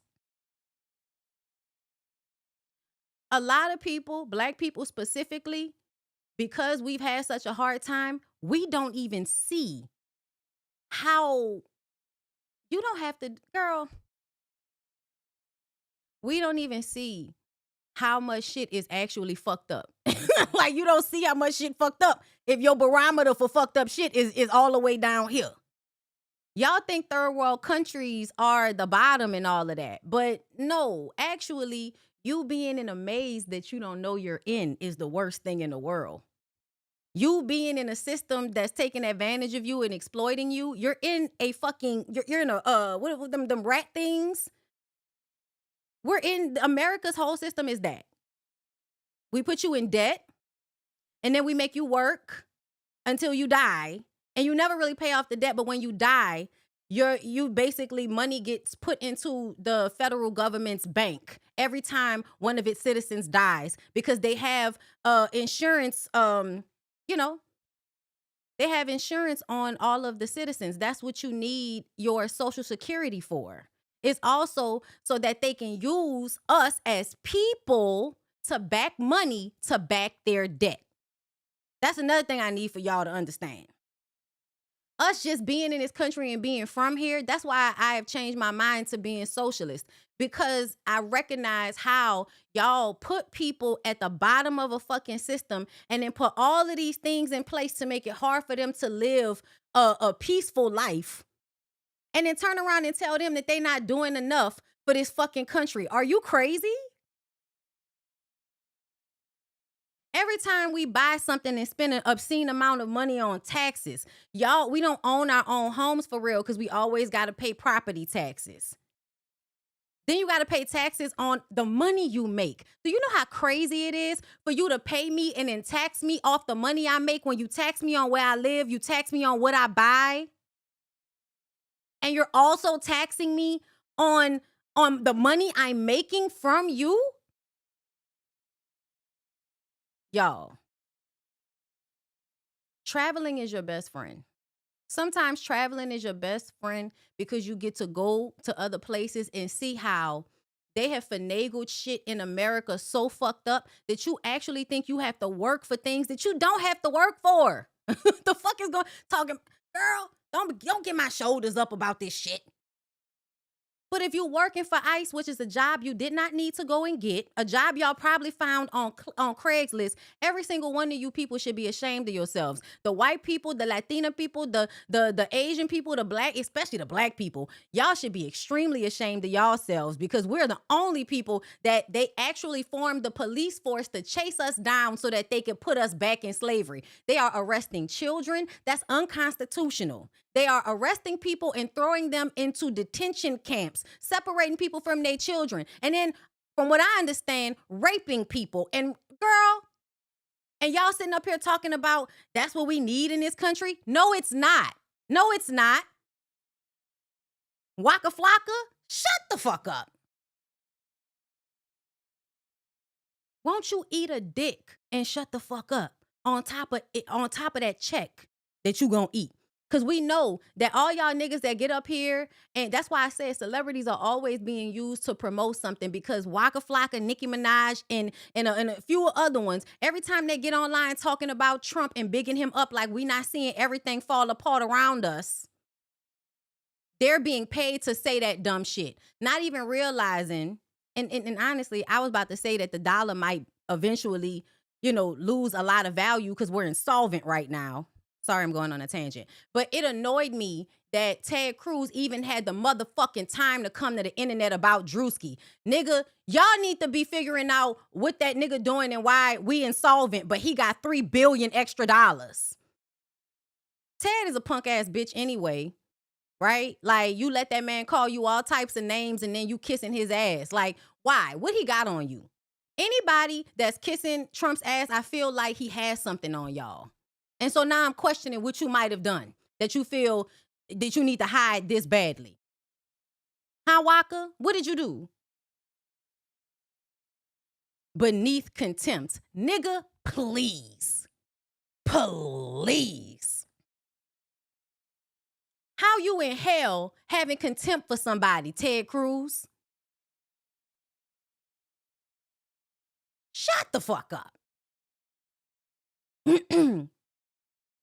I'm not a Democrat. I'm not a Republican. I'm just a man that loves America. I love my country. I love all the people in it. I respect the history. I don't agree with all of it, but I understand. I really don't care who disagree or try to bash me, belittle me. That's just your opinion, man, just like this is mine. It's not an opinion. You're an idiot. You're a sellout, and you should be ashamed of yourself. I hate when people don't see that essentially you are doing harm to yourself. But y'all don't give a fuck. Y'all don't give a fuck that you're doing harm to yourself in the long run. You don't give a fuck about that. This is not even good for you as an individual black man for you to be going along with this. And I feel like because it's an affront to our ancestors that y'all sell out the way y'all do in this time. The way y'all sell out, the way y'all do right now, niggas is selling out like never before. If you thought niggas was selling out back in the day, my God, y'all should all be ashamed of yourselves. Y'all should all be ashamed of yourselves. I saw some foundational black Americans defending the black TSA people. And I'm just like, see, that's why I can't do, see, because that don't make no motherfucking sense to me. How you pro-black and you for any of this ICE shit? How? Trump process might be harsh, but always end with grace. That's a lie within itself. Where is the grace? Where have you seen grace?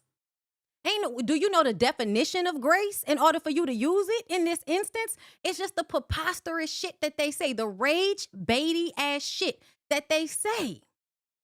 One thing I learned about being an American and traveling in the world, only us Americans think locally while everyone else think globally. And you think this nigga is doing well for us globally? Starting a war that shut down the Strait of Hormuz, which has the babies starving in Cuba? What are you talking about? I'm sorry, y'all. It makes me upset. Because the babies really are starving in Cuba because the Strait of Hormuz is cutting off ships and shit. so the people in Cuba can't get what they need.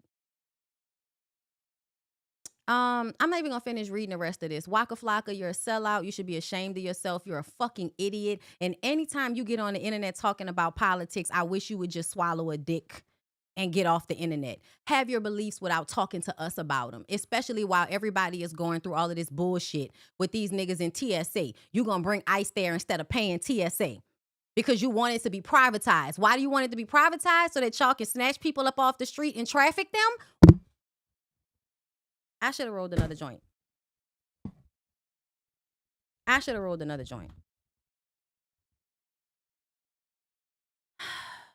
So when billionaires try to do well, right? Tyler Perry tried. I'll give him that, y'all. Tyler Perry tried to use his money to help out.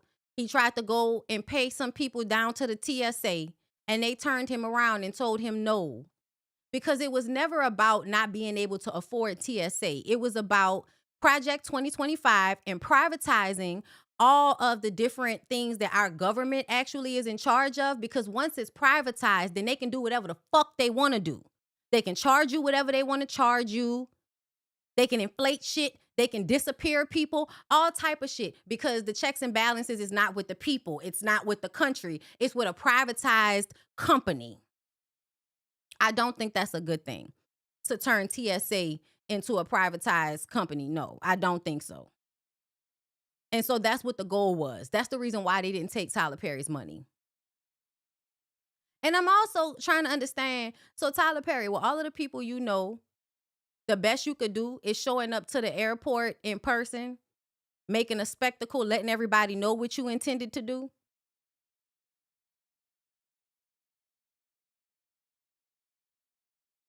According to 11 Alive, Tyler Perry was spotted with the team and a significant amount of cash to give out to agents before it was shut down. Despite the kind gesture, TSA officers are not allowed to accept cash or gifts while on duty, so they had to turn him down. And this is what I'm saying. You're Tyler Perry. Would it not have made sense to post, if you are a TSA agent, send me your information? Could that not have been a better way? But no, this is why I said that was cute. But y'all have to remember that whenever people are known for doing fucked up shit, they always gonna try to do some nice shit in front of everybody so that you will try to remember the times that they did shit for black people. Because we always talking about, I just did a video talking about how ain't nobody sitting at the table with him. So this was this is why I say I feel like people be watching me and hearing what I say and then act like they don't. I'm not the only one that gives that critique. But I do often feel like some of these niggas be watching me, hearing me, and then doing shit out in the public because of some shit I said, okay? And that's cool. That's cool. I'm fine with that. It wouldn't be the first time, okay? People come back to me later on and tell me. But Tyler Perry, yeah, bro, this is cute and all of that, but it's giving you were doing it in order to change public opinion of you right now. You know what I'm saying? Come to the studio with your ID. Listen. Quick, fast, and in a hurry could have paid a whole bunch of people a month's salary. That would have been a more efficient way. That would have been a way that it would have got out by other people. You know what I'm saying? It was just, he could have organized it in a better way. Showing up there to the airport like, I'm tired of this shit. Somebody bring me a bag of money and I'm just about to show up to the airport. Yeah, it's given for show. And might slight, agitation that you still, Tyler Perry gives private jet. So that's another thing. But I feel like TSA is not just the people that y'all see. TSA is also the people that watch the planes, which is why a lot of plane crashes have been happening. Because when Doge and Trump put Elon Musk in charge and they went in and started getting rid of all of this extra money, all of this wasting, all of them stupid ass white people. Oh, they're getting rid of the swamp. They're clearing it out. People are 1,000 dead people are getting checks and all of this stupid shit that they was telling y'all so that y'all would not care about them getting rid of people in vital places so that you could cripple the system. So causing an issue so that you can come in later and fix it, but fix it in a way that makes it more advantageous for you than it previously was. And the fact that the other side of the government lets them do this, like, I don't want everybody to be like, oh, no, I'm tired of all y'all motherfuckers, Democrats, I'm tired of all of y'all. I'm looking at all of y'all like, I don't understand why somebody ain't just went round these niggas up and arrested them at this point. They do illegal shit all the time. They do unconstitutional shit all the time. And y'all just be like, we're just going to put the paperwork in. Fuck it then. Like on some level, it really be feeling like, fuck it then. But I feel like that's what they wanted. That's what they want us to do. They want us to like not give a fuck. So y'all, let's switch it up. Okay, because there was another... I commented on something else and I had made everybody mad, y'all, because they be getting mad at me on the internet and I don't care. I'm like in a phase of my life right now where I'm definitely going to say what I want to say. I know y'all going to get mad and then I'm not going to read none of y'all responses to me in the comments. Like, let's talk about it. All right. So, yeah, I'm sorry. I'm going to, I really had everybody in a tizzy. I had everybody upset. Let's listen. When I thought things couldn't get worse between my ex-husband and I, it actually did. And he showed me a level to him and a side to him that I've never, ever experienced before. So early last week, he told me that now that he is caring for the boys full time while I prepare to move, he obviously stopped the child maintenance payments to me, which is what we had agreed. I didn't want to be in receipt of anything because I didn't have the children, and that money was court ordered at the time of our divorce for our boys' activities. So their extracurricular activities, their breakfast club, after school club, tutoring, athletics, football, you name it, they do it, and that's what that money was for. So it's not a substantial amount, but it was in line with his salary at the time, and it was enough to cover those outgoings. It didn't cover their accommodation, it didn't cover their food, none of those things. So obviously, as they are no longer in my full-time care, that money was to stop. Absolutely, no questions asked. Now, he was saying that not only is that money stopped, he took the car that he had previously got for me away. Again, that's totally fine. I'm leaving the country. You don't owe me anything like that. That car was to make taking the kids from A to B easier. Totally fine. Here's the bit that threw me. He is saying that I need to pay him child maintenance. So I need to pay him child support, he said. And I was like, sorry, what exactly do you mean? He literally repeated himself and said that now that he has the boys, I have to pay him child support. Now, mind you, I have been self-employed for over a year. And you know what it's like when you're starting a business. It's not like I have the financial securities or the financial pulling power as I did while I was an EA. So I'm like, where exactly do you think I'm going to get money from to pay you? Anyway, I thought that he was going to simmer down and he was just like bluffing, or maybe he was angry. Lo and behold, I received an email this week from a mediation service saying that he has instructed them to start mediation with me. I would have to cover all of my costs, and they were inviting me to a meeting with them. I declined it because I'm not mediating over me paying you child maintenance when I paid for our whole divorce, and anything that you paid to me has now been stopped because it was for the kids and I don't have the kids. Guys, can you explain to me, like the men of this generation? I have not heard anything like this before. My dad, who I've had to loop into it, was like, just ignore him. This is illegal. Men can't get money off women. That's literally what my dad thought. Yeah, okay. So let's talk about it, all right? It's not, I know we think that what she's saying is, oh, well, he had, yeah, see, that's how it goes. Pay the man. Yeah, no, I don't agree, y'all. I'm sorry. And this is the reason why. Because a lot of times y'all live in a do what's fair instead of do what's actually fair. Like, no, you want to just make sure you're doing the same thing on each side when each side has something different going on. If that man had the money to give her the, first of all, it wasn't child support. She said he was not paying her child support. He was paying her the extra money for the boys' extracurricular activities, right? So it wasn't going towards their lodging, their food. It wasn't going to actual child support. So he was not even paying her real child support. He was paying her a little bit extra money for the boys' extracurricular activities, like she said, and he gave her a car.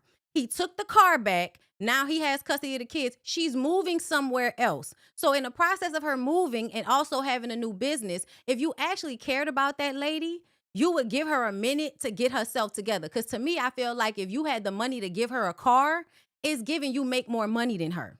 It's given you don't really need the money from her, but you want the money from her. And it's because in everybody's mind, that's what they think is fair. But when she said he gave her the car, it made me feel like this is a man that has money, that doesn't really need her money, but wants to punish her. That's what it felt like to me. Because at the end of the day, she said, I paid for our whole divorce. So you didn't pay for that either. You were not paying child support. You were paying a little bit of extra money. And now you have the kids and you're going to put her on the child support that she didn't even put you on. A lot of people miss that part. A lot of people miss that part, that he was never on full child support in the first fucking place. And now he's putting her on child support.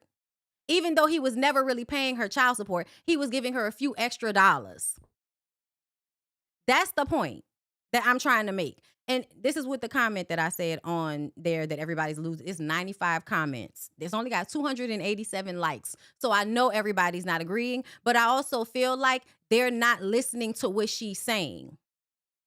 They're not listening. All they hear is he got the kids now, so you should be paying him. They're not thinking about the fact that this is an actual family. And if you have the money and it's not hurting you, then why would you put extra pressure on her when she's still not settled in yet? Why not give her a good 6 months or a year to get herself together and then be like, hey, can you start sending me that same money that I was sending you? But something tells me he don't really need it. He just wants to punish her. If he had the money to give her an extra car, okay? So this was my comment. He's doing it to be petty, especially if he doesn't need the money and she needed his money. The goal is to punish women in the same ways that men feel they have been punished. When women require men to pay child support, they view that as a punishment. They don't view it as this is what I'm supposed to do. They view it as a punishment. So to me, now what's happening is I'm going to get custody and then I'm going to play all cool. I'm going to take, to me, the fact that he did not tell her ahead of time that he was going to ask for child support payments if he took custody lets me know that you did it intentionally because you were being petty.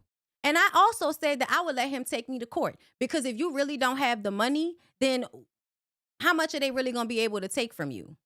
But within itself, I think it's a petty thing to do if you don't need that lady money and you know she don't have it like that. And also, him trying to get her to go to court so that she could spend even more money on court when this is something that y'all really could discuss for real if you wanted it like that. But this is about being petty. Because when you actually care about the person, even though y'all are not together anymore, and you decide to take custody of the kids, you have a conversation with them beforehand that you're going to need child support because you can't take care of them and not get any extra money on top of that. That would have been a conversation that he would have had with her before he took the kids. But that's not what he did because he wanted to be petty. He wanted to punish her. And I find that men do this way more often than y'all maybe are privy to. Y'all always think it's the baby mama being bitter, but really a lot of times men are strategically petty when it comes to shit like this, when it comes to divorce, when it comes to child support. Look at that shit that happened with Todd and Candy. Still ended up being fair and all of that, but look at the shit that Todd was filing. I know people in real life that they divorce these men. They have the child. Most of the time, the men refuse to pay them child support. The new thing now, and that's why she said this new generation, because it is a part of the new generation. Thank Dwayne Wade and all of them. But niggas who don't really want to take care of their kids to ask for full custody so they don't have to pay child support, which usually is not that much money anyway. And what they do is they take them kids and put them off on their mama or their next girlfriend or what have you, just so they don't have to pay child support. That is what most of these niggas I've seen going through situations like this are doing. I've seen women try to be fair, try to do whatever is necessary for everybody to be cool, and men still try to be petty because the men at the end of the day are mad that they don't have access to the woman anymore. Yes, and red pill as well. So to me, I feel like that was some bitch ass shit and I'm standing on it and I don't really care. I don't really care how everybody else is responding to me in the comments. I'm not reading y'all comments because to me, half of y'all don't know what the fuck y'all talking about anyway. Y'all didn't even really listen to what she said. The way she presented that situation, it was as if she was somebody that was probably a stay-at-home mom when they were married and then decided to start her own business when they got a divorce.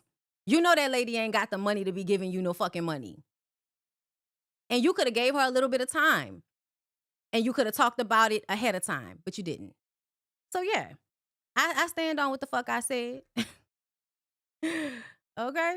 Black British men are demonic. I'm a black Brit. They are rotten. I hear terrible things. Even when I was watching that Blue Therapy show, did y'all watch the Blue Therapy show? And there was that, everybody was like, I didn't like none of them except for this one couple. And I'm like, y'all like that couple? I didn't like that couple neither.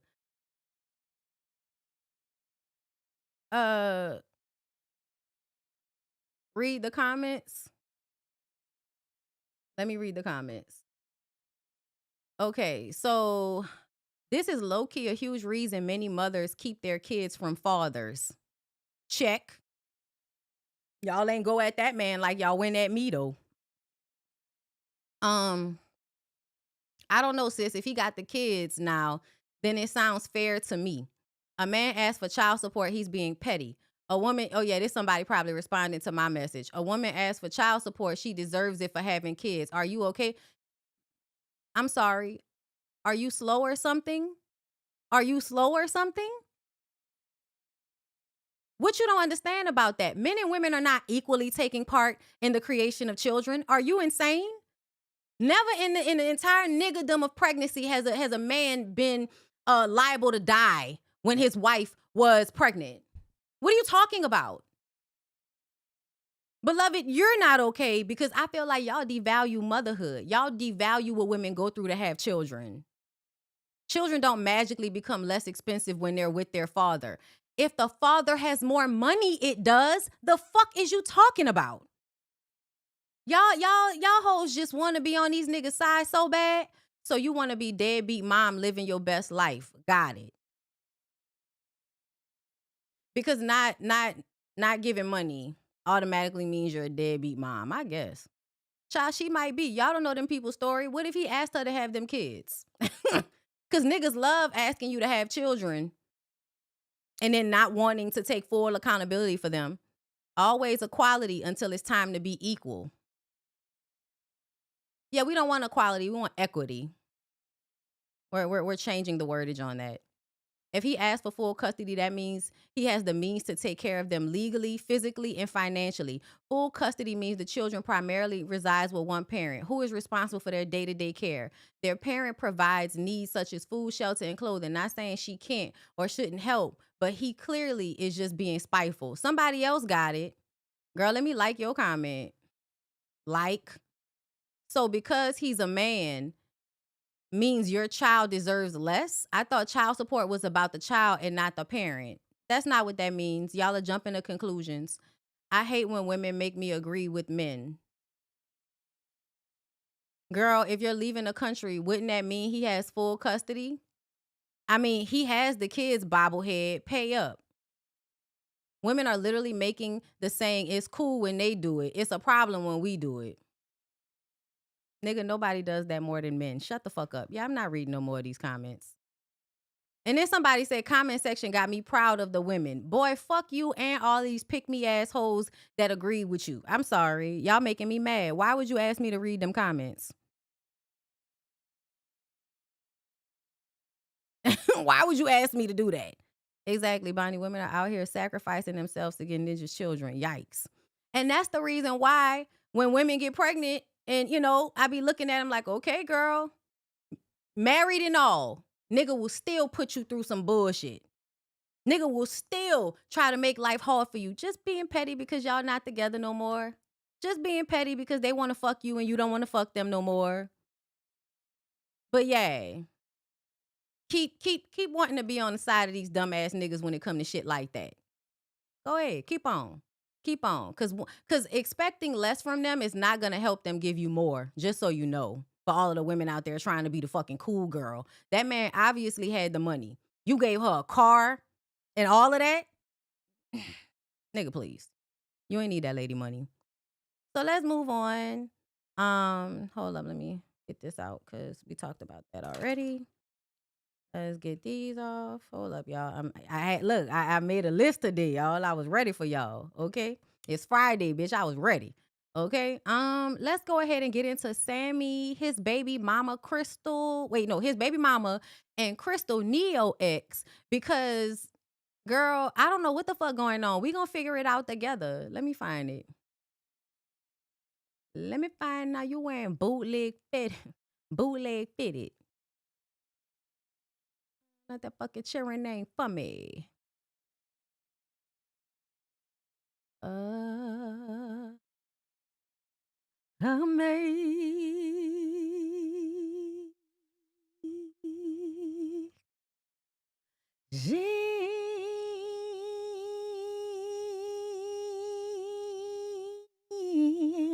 Amazing Grace.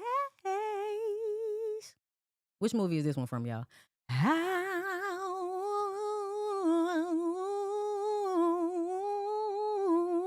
sweet the sound. Listen, which one is that from? Y'all tell me. Wait, I want to make sure I have this shit in order. I can love you. I can love you. Okay, here we go. Because it's multiple stories. I had to make sure I had the right one. Let me see. I had a friend who was married and the husband didn't help with kids or contribute money for any of the children's needs. It's a thing. It absolutely is a thing. I got homegirls right now that the judge told this nigga he had to pay child support and they still not paying it. They still don't pay it, y'all. They might have to pay the child support and still they don't pay it. That happens. There's no such thing as an amicable divorce. Go for everything. You have to. Because whenever you try to be nice to them niggas, they do you wrong. Every single time I've seen it. Come on, 5 Heartbeats. You knew it. Come on now, Ultimate Virgo. You was on it, baby. Okay? Y'all be seeing when people be like, they do them things on TikTok and Instagram where they play a movie and then they know it word for word. I'm like, I don't know why I haven't done that yet, but I need to do that. Okay? That was when Jimmy died. Oh God, you shouldn't be alone. Maybe one day. Oh no.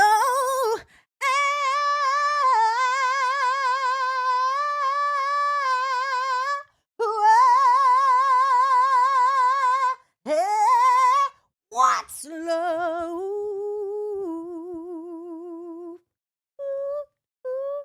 Y'all, it's crazy when you watch it so much, you remember every sound. Just remember every sound. Okay. Neo's baby mama, Crystal Smith, shared shocking clip of Sammy's baby mama allegedly abandoning newborn on his porch in freezing weather after calling him a deadbeat. This made me mad because I didn't even know what was going on. Crystal Smith, can you explain to me why the fuck you would be the one posting this shit on the internet? You weird asshole. Okay, so normally I stay out of all internet drama, but this has been my friend since the 6th grade. You dropped your newborn son off in 38-degree. What are you talking about? Sammy has been your friend? Because this woman couldn't have been your friend.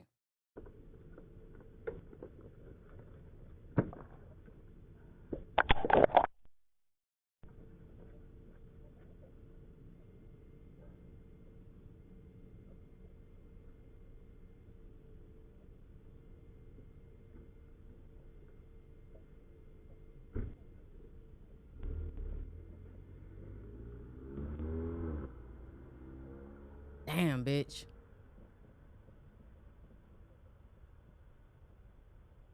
You just pulled off? Hold up. My son, I got you. I'm just documenting that his mother just dropped him off in 38-degree weather at the door by himself for minutes on end. For minutes on end. Nigga, you watched her drop that kid off at the door, didn't you, weirdo ass nigga? Unannounced. Didn't know she was dropping. Allegedly, he's been abusive. So if I drop the baby off and walk away because I don't want to engage with you in any type of way, now where she pulled off before he actually came and got that baby is where my problem comes in. But the lady also said she was having a hard time in the first place, which is why she dropped the baby off. Okay? And this is another moment where we tell y'all how hard it is having babies for these niggas, and you don't know. Girl, you do not know how they gonna flip on you once you have the baby. They always do some type of magical fucking flip on you when you have a baby. Him off. Said she can't do this anymore. And she was right there. Then she pulled into my neighbors and waited. And I thought she was playing until I actually went to the door and picked him up. But I got her. So she was sitting outside on the phone with you, and you said she was sitting. So you saw her outside. Pulling in and just watching him in the cold for minutes.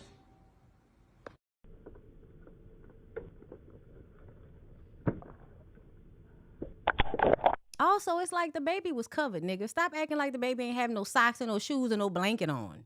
Baby had on a hat, a blanket, a hat, a jacket, and a bag with mad money to spare. Like, bitch, you watch, that's his ring cam footage, but it felt like you watched that lady put that baby right there. She said, okay, so normally I stay out of all. First of all, you should have stayed out of this shit anyway. You drop your newborn son off in 38-degree weather on his front porch in the middle of the night and left to go out. I know you fucking lying. Sammy, you're a great dad. I don't understand how her doing this means that he didn't do the shit that he did. Ooh, girl, pick-me's be making me mad. Ooh, girl. Pick me, pick me, pick me, hallelujah. After being accused of being a deadbeat dad, Sammy fires back at baby mother post video allegedly showing her leaving their infant son outside in 38-degree weather. Y'all, let me know how the sound is today. I went back to Ecamm, but I did turn all my volumes up. So I was hoping that might have helped everybody that was saying that I sounded low. Y'all let me know. Either way, what we determined yesterday in my members only live with OBS is that it's a YouTube issue and not a me issue. So yeah. I am Marie Brooke. This is the child I'm not seeing. Tried to spare you. And so this is what she wrote. Succinct. Here goes some paragraphs, y'all. Okay. On several occasions, I reached out to you for help with your son while I was dealing with postpartum and still am. And each time I was met with excuses as to why you couldn't assist. Before bringing Legend, I called both you and your father. You knew I was coming, which is why you were standing at the door watching me through the window. So really, you let your son sit out there for minutes at a time and then acted like she just showed up and dropped him off with no care. Passing that video to someone to post is by far one of the lowest and saddest things my son's father has ever done to me. Choosing to weaponize my mental health against me after knowing I have been diagnosed and treated for postpartum depression after having our son is a level I didn't even think he would reach. You would be surprised. You would be surprised how terrible these niggas will be to you at your most vulnerable time. I truly believed I was bringing my son to a place where he would be safe. I never imagined the delay at the door was because he was being recorded for content. And to the woman who chose to post that video as if you know me, shame on you. As a mother, you should know better. No, she really should know better. Crystal should absolutely know that you don't know what the fuck going on between nobody in their household, because we didn't know what the fuck was going on between you and Neo bobblehead ass. Now, Sammy, always, you're commenting and doing everything but being a father. Wanted to give you your flowers. Thank you for being a warrior for me yesterday and for being a safe space and pouring into me these past few days. And also for being a visionary. Legend is seeming to be the glue indeed to patching some missing pieces into my life. And with that, you've been leading the way. Appreciate you for no longer being a part of the problems, but rather a resolve. My prayer is that we continue to learn and grow one another with godliness, respect, and peace. Life is short, so felt it on my spirit to say these words to you. Okay, so she posted this.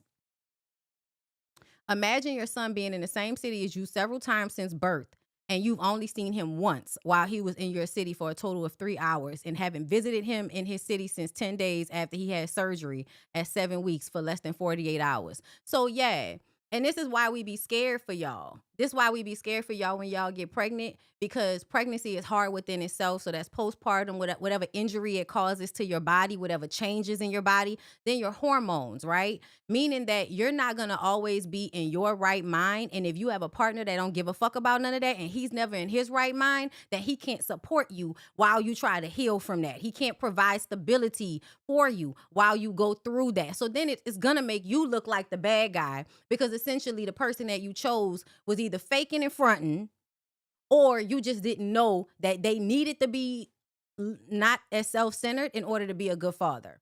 That's why the my man shit with Latto is like, okay, girl, buck that nigga head up and then turn it all the love and support on the baby. Watch that nigga get upset with you, because you're priming him to feel like everything is going to always be about him.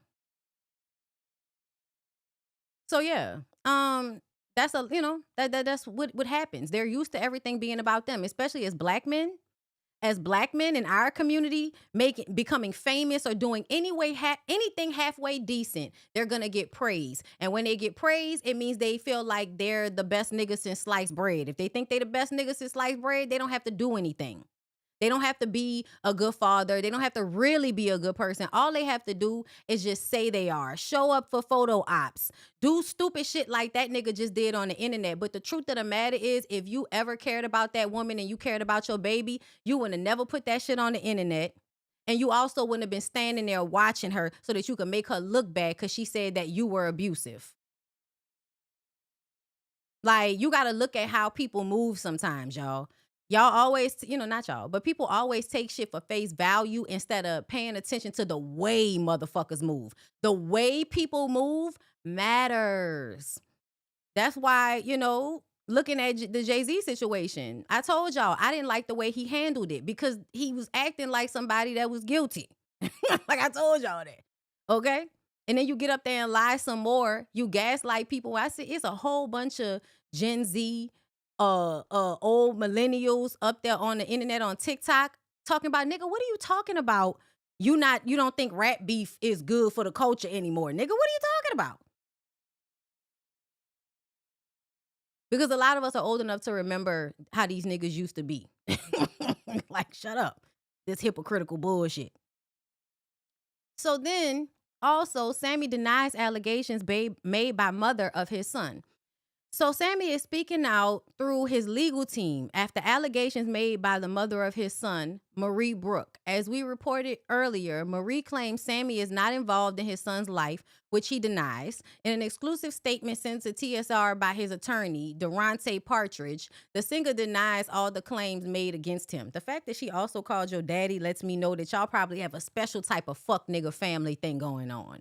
Because a lot of times, but not a lot, I'm going to just say I've noticed, when a father is somebody that a woman will depend on, like the father's father, the son is sometimes from a 2-parent household and the son is a bum in some capacity. Like, people have been doing shit for the son, or the son feels, they're just a fuck up. The son is a fuck up. They have a daddy, they got a mama, they have a family, but they're a fuck up. They go and get a girl pregnant. The girl can't really rely on him, so she relies on his daddy too, his parents too. So when she even said that she talked to him and his daddy, that kind of gave me the flash of the type of nigga we dealing with here. Okay? He said the statement reads, while the claims being made do not accurately reflect the reality of the situation, Sammy remains focused on what matters most, his children and his continued presence in their lives. He is first and foremost a father, and he takes the responsibility seriously. It continues, out of respect for his family, he has chosen not to engage in public discourse regarding private matters. However, it is important to note that he approaches fatherhood with care, intention, and consistency. That's what he said. Because she posted this shit first, right? About him being in the city and not being with the baby, okay? Back to the deaths of extremely close family members requires some grace as much as postpartum depression. They both should have called on. I really want to tell whoever said this to please be fucking for real. Postpartum depression is a clinical thing, a hormonal thing. Like something that's physically happening in the chemicals in your body is causing you to basically lose your fucking mind. And you're telling me that that's the same thing as somebody losing family members when niggas will weaponize dead family members every day, B? Girl! I'm sorry, y'all. I hate when y'all cap hard for niggas as if they don't use their family members' deaths in order to invoke sympathy and avoid accountability. Somebody said they both should have called on their support systems or brought in a nanny for the time being. Both reasons for behavior are understandable logically, but no excuses for both neglecting their mental health and doing something about it. Prayers for both sides. The baby is yeah, girl, that ain't no, because then y'all are acting like we haven't heard about him being abusive towards that girl as well. That's another thing that y'all are leaving out of y'all fucking comments. I don't understand why people don't just parent the child. If the other parent chooses to be a deadbeat, that is going to be on them. Explain to the child. Stressing yourself out trying to force someone to spend time, that's not why. The point is, I need help. That's why I hate that y'all talk like that. Because the women need actual help. And these niggas lie and act like they're going to be there for them when they fucking them and telling them that they want them to get pregnant. Of course I'm going to be there for you, of course. I got a family. My daddy was in my life. How could I not be in my child's life? Women be believing that dumbass shit. That's why I be telling y'all, don't have no children that you can't take care of on your own. And you can't really take care of no children on your own, especially within the first year of having them. You can't, because your body is still trying to heal from the pregnancy. That's the reason why I hate when y'all act like women don't put far more into families and having children than men do. So it does behoove them when they have the money to pull it up, nigga, because you ain't had to almost die in childbirth. The fuck?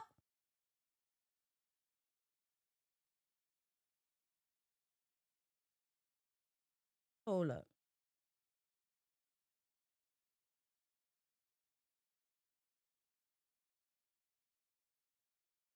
Let's see. In April 1991, the bodies of 23.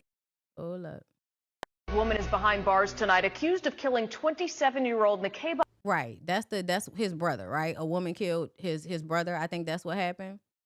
Let me see. Woman is behind bars tonight, accused of killing 27-year-old Nakeba Collier. Investigators say Angela Baxter was randomly shooting at cars last week and shot Collier on Powers Drive in Orange County. Collier was driving home at the time with food for her husband and daughters. West 2's Haley Crimble-Home joins us in studio with what we know about Baxter. Now, Collier's family is reacting to this arrest. Haley. So according to the arrest affidavit, Baxter told deputies about 2 different incidents, one in which she shot into the air and another time when she shot at multiple vehicles, both times because she thought people were following her. I talked to Nakeba Collier's aunt tonight. They got the news about the arrest today, too. They're still processing it. Mother of R&B singer Sammy arrested on charges of second-degree murder and shooting into a vehicle, allegedly killing 27-year-old wife and mother. So this is another baby mama. It was, like a nightmare. That's how Shamarla McCoy, Nakeba's aunt, describes the phone call last week when she found out her niece was killed. We just couldn't understand anything, why? I think that's just the question that we all have. Why? Yeah, I don't know if this is the same baby mama. I think it's a different baby mama. Let me see. Sammy is speaking out after he was arrested for battery resulting from family violence and cruelty to children. The 38-year-old R&B singer, whose real name is Sammy Lee Bush, was arrested on October 19th in Henry County, Georgia, and later released on $1,050 bond. The Shade Room broke the story of Sammy's arrest as he was celebrating his performance at the One Music Fest in Atlanta over the weekend. And Sammy wasted no time skedaddling to their comment section to get a few things off of his chest. Sammy wrote, "TSR, y'all know better. Shoulda hit me and my team first for the facts, opposed to clickbait. Y'all know how I rock. Y'all brought me back career-wise, but I see y'all pushing the agenda of negativity, and that's fine. God bless y'all. I pray the apologies are as loud as the lies and offenses." Now, just for clarity, in the state... You said that's Sammy's mom, not Sammy's baby mother. Okay. Of Georgia, cruelty to children typically means that a child witnessed some type of forcible felony, battery, or family violence. It does not mean that Sammy abused a child in any way, shape, or form. Now, at the time of this video, I do not have any additional details regarding this. Okay, hold up. Because there was video. I remember, wasn't there like something with an iPad? Like he threw an iPad down some stairs or some shit? I'm trying to remember, y'all, because y'all know it be so much stuff going on. But let me go to the Googler, girl. Let's see. Sammy, domestic violence. Singer Sammy.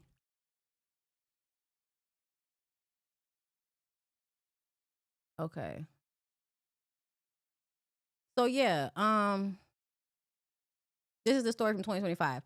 Sammy, legally known as Sammy Lee Bush Jr., was arrested on charges of family violence and child cruelty on October 19th. So that happened last year on October 19th. That's not that long ago, y'all.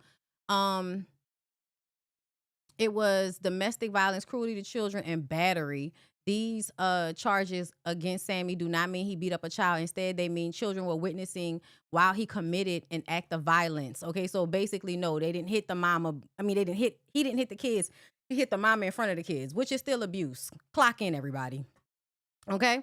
Some reports on social media are claiming that Sammy assaulted the mother of his child and made the child watch the incident. Sammy Lee Bush Jr. has a daughter, Journey Lee Bush, with partner Tiana Reed. But as of now, the circumstances of the arrest remain unconfirmed. Sammy was arrested for allegedly beating the mother of his child. The singer has a daughter with his lover and baby mama, Tiana Reed. His daughter, Journey Lee Bush, might have witnessed this incident, making it an act of family violence. So this is Tiana Reed. The lady, is that the same? That can't be the same. The other girl name was Marie Brooke, right? So no, these are different women, girl. So he was just somewhere beating on one of the baby mamas in October. She shared images of her bruised face to validate her claims. There was also a video of the couple on a staircase showing him throwing a tablet at her that landed on the ground. After reporting the incident to authorities, she also shared the recording of the police at their premises. Sammy was arrested and has been held up since. The case is under Henry County. So that was back then. He got out. Okay, but yeah, we remember that. I said that shit when he was on a stairwell or whatever the fuck was going on with that iPad.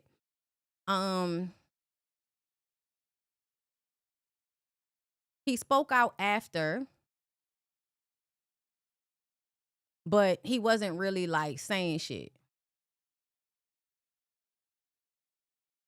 Yeah, Sammy seems emotionally unstable. I don't know how else to say it.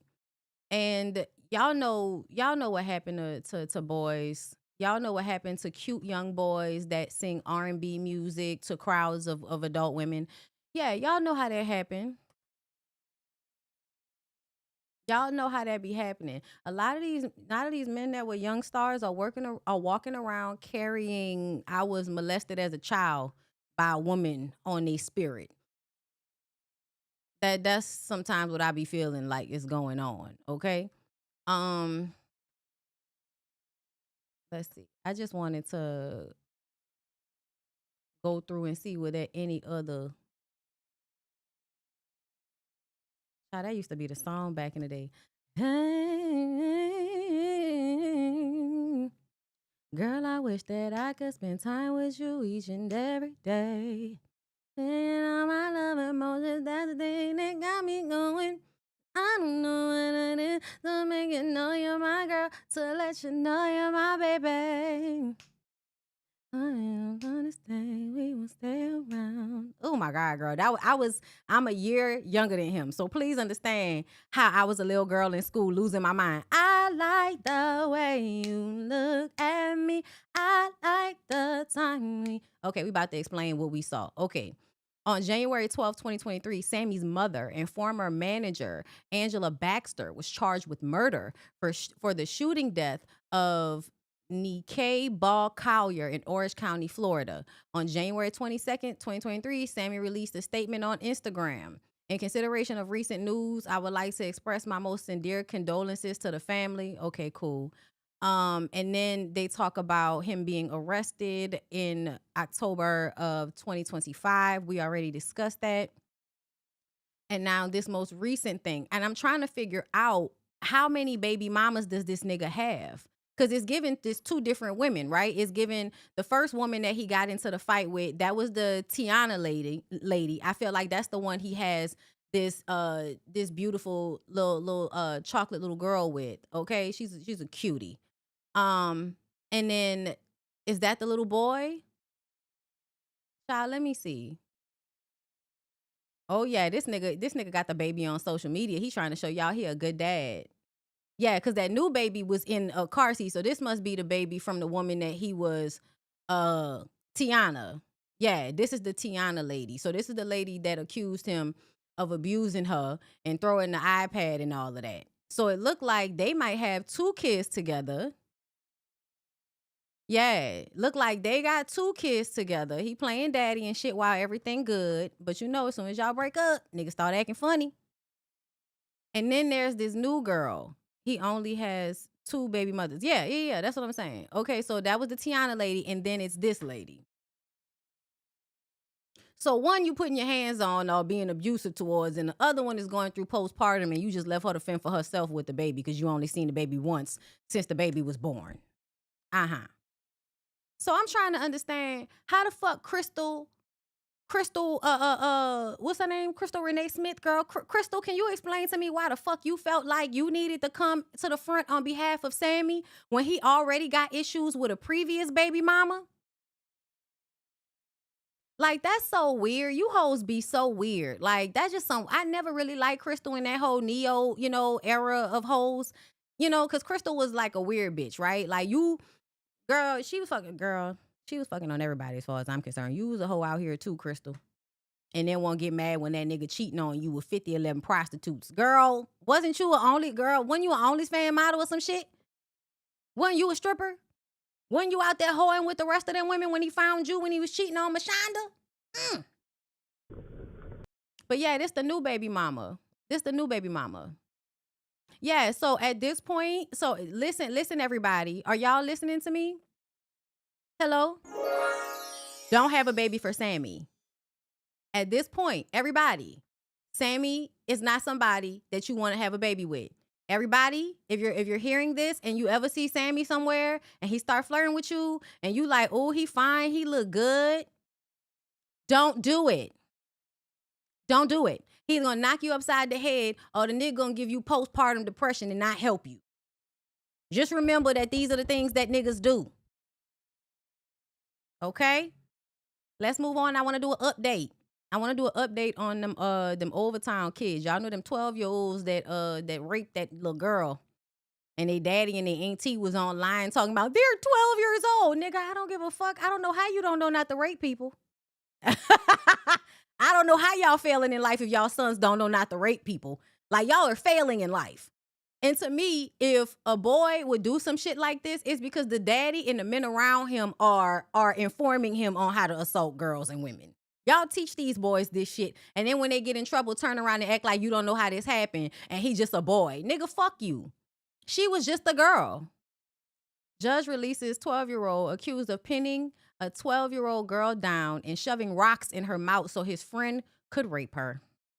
From today's hearing, and I'll tell you some more details about what happened. There were 2 very different outcomes today. 13-year-old Nelson Nunez, the suspect accused of raping the young girl, will remain behind bars in an adult correctional facility as he awaits trial. Over the past several days, his attorney had Nunez's family members tell the judge how they would ensure his supervision if he were to be released. The judge was not convinced. However, 12-year-old Josiah Jones, the suspect accused of putting rocks in the young girl's mouth to silence her as she was allegedly being raped by Nelson Nunez, will be allowed to go home as he awaits trial. He'll be on lockdown at home. He'll have to attend virtual school and can't have access to the internet outside of school, and may not contact the victim or any other defendants. So both suspects are being tried as adults. We spoke to attorneys for both suspects after the ruling. Now, that doesn't mean he's going to stay in custody forever. It just means for now, as we are defending the case and we're resolving the case, he will remain in custody. My client received a substantial different... From today's hearing, and I'll tell you some more details. Y'all know what else this is a product of? Outcome. This is also a product of that red pill content that these boys are watching. So when Us Online was talking about that TV show Adolescence and how it's affecting white boys, I think we really negate, and I be trying to talk to my nephew and shit, you know what I'm saying? Because I know about shit that I feel like his mama and them, they don't know about that. Right? You don't know that they watching shit and playing games and talking to other little boys that's watching red pill content and how they deal with women. And, you know, listen, I worry about the boys because they are easily corrupted. That's why they are such a problem in society, because I really truly believe that boys are easily corrupted. And not that girls, you know, girls are easily groomed, but boys are easily corrupted, which is why it is so important that you don't just have children with any old nigga, because niggas who don't give a fuck about women, who are disrespectful, who call women bitches and hoes and will put their hands on women, they gonna teach that shit to their sons. Y'all just be hoping and praying that their sons never get caught or they get with women that's too weak to say something. That's what y'all hope and pray for, because y'all don't really be thinking about how y'all impress some of this red pill shit on these boys and they do it to little girls. Because he was in substantially a different position. The position he was in was that he was forced to do the things that he did by the other two children as a threat of force. And those were the words of the young victim herself. Outcome, because he was... So they let the little fat boy go because they said that he was basically being forced to do it. I honestly feel like the 15-year-old, everybody's parents, they don't really be trying to fix these issues with these kids. They just be trying to put people in jail. But honestly, the entire family needs to be like brought into some type of mediation, and they need to be made legally. Like, it needs to be a part of this sentencing that the parents sit down and talk to somebody, because what the fuck is going on in y'all household that this is what y'all sons are doing? I'm not about to pretend like I don't think this is the product of people that's not really watching them boys, just letting them do whatever they want to do. As long as they not gay, right? As long as they're not gay, as long as they're not feminine, y'all not worried about nothing the fuck else. Oh, girl, y'all work on my nerves. Y'all work on my nerves. Because I know a lot of ignorant people. Y'all, I'm from New Orleans. I know a lot of ignorant people. And it's a whole bunch of, as long as my son not gay, he can be a drug dealing, rapist, murderer nigga. But at least he's tough.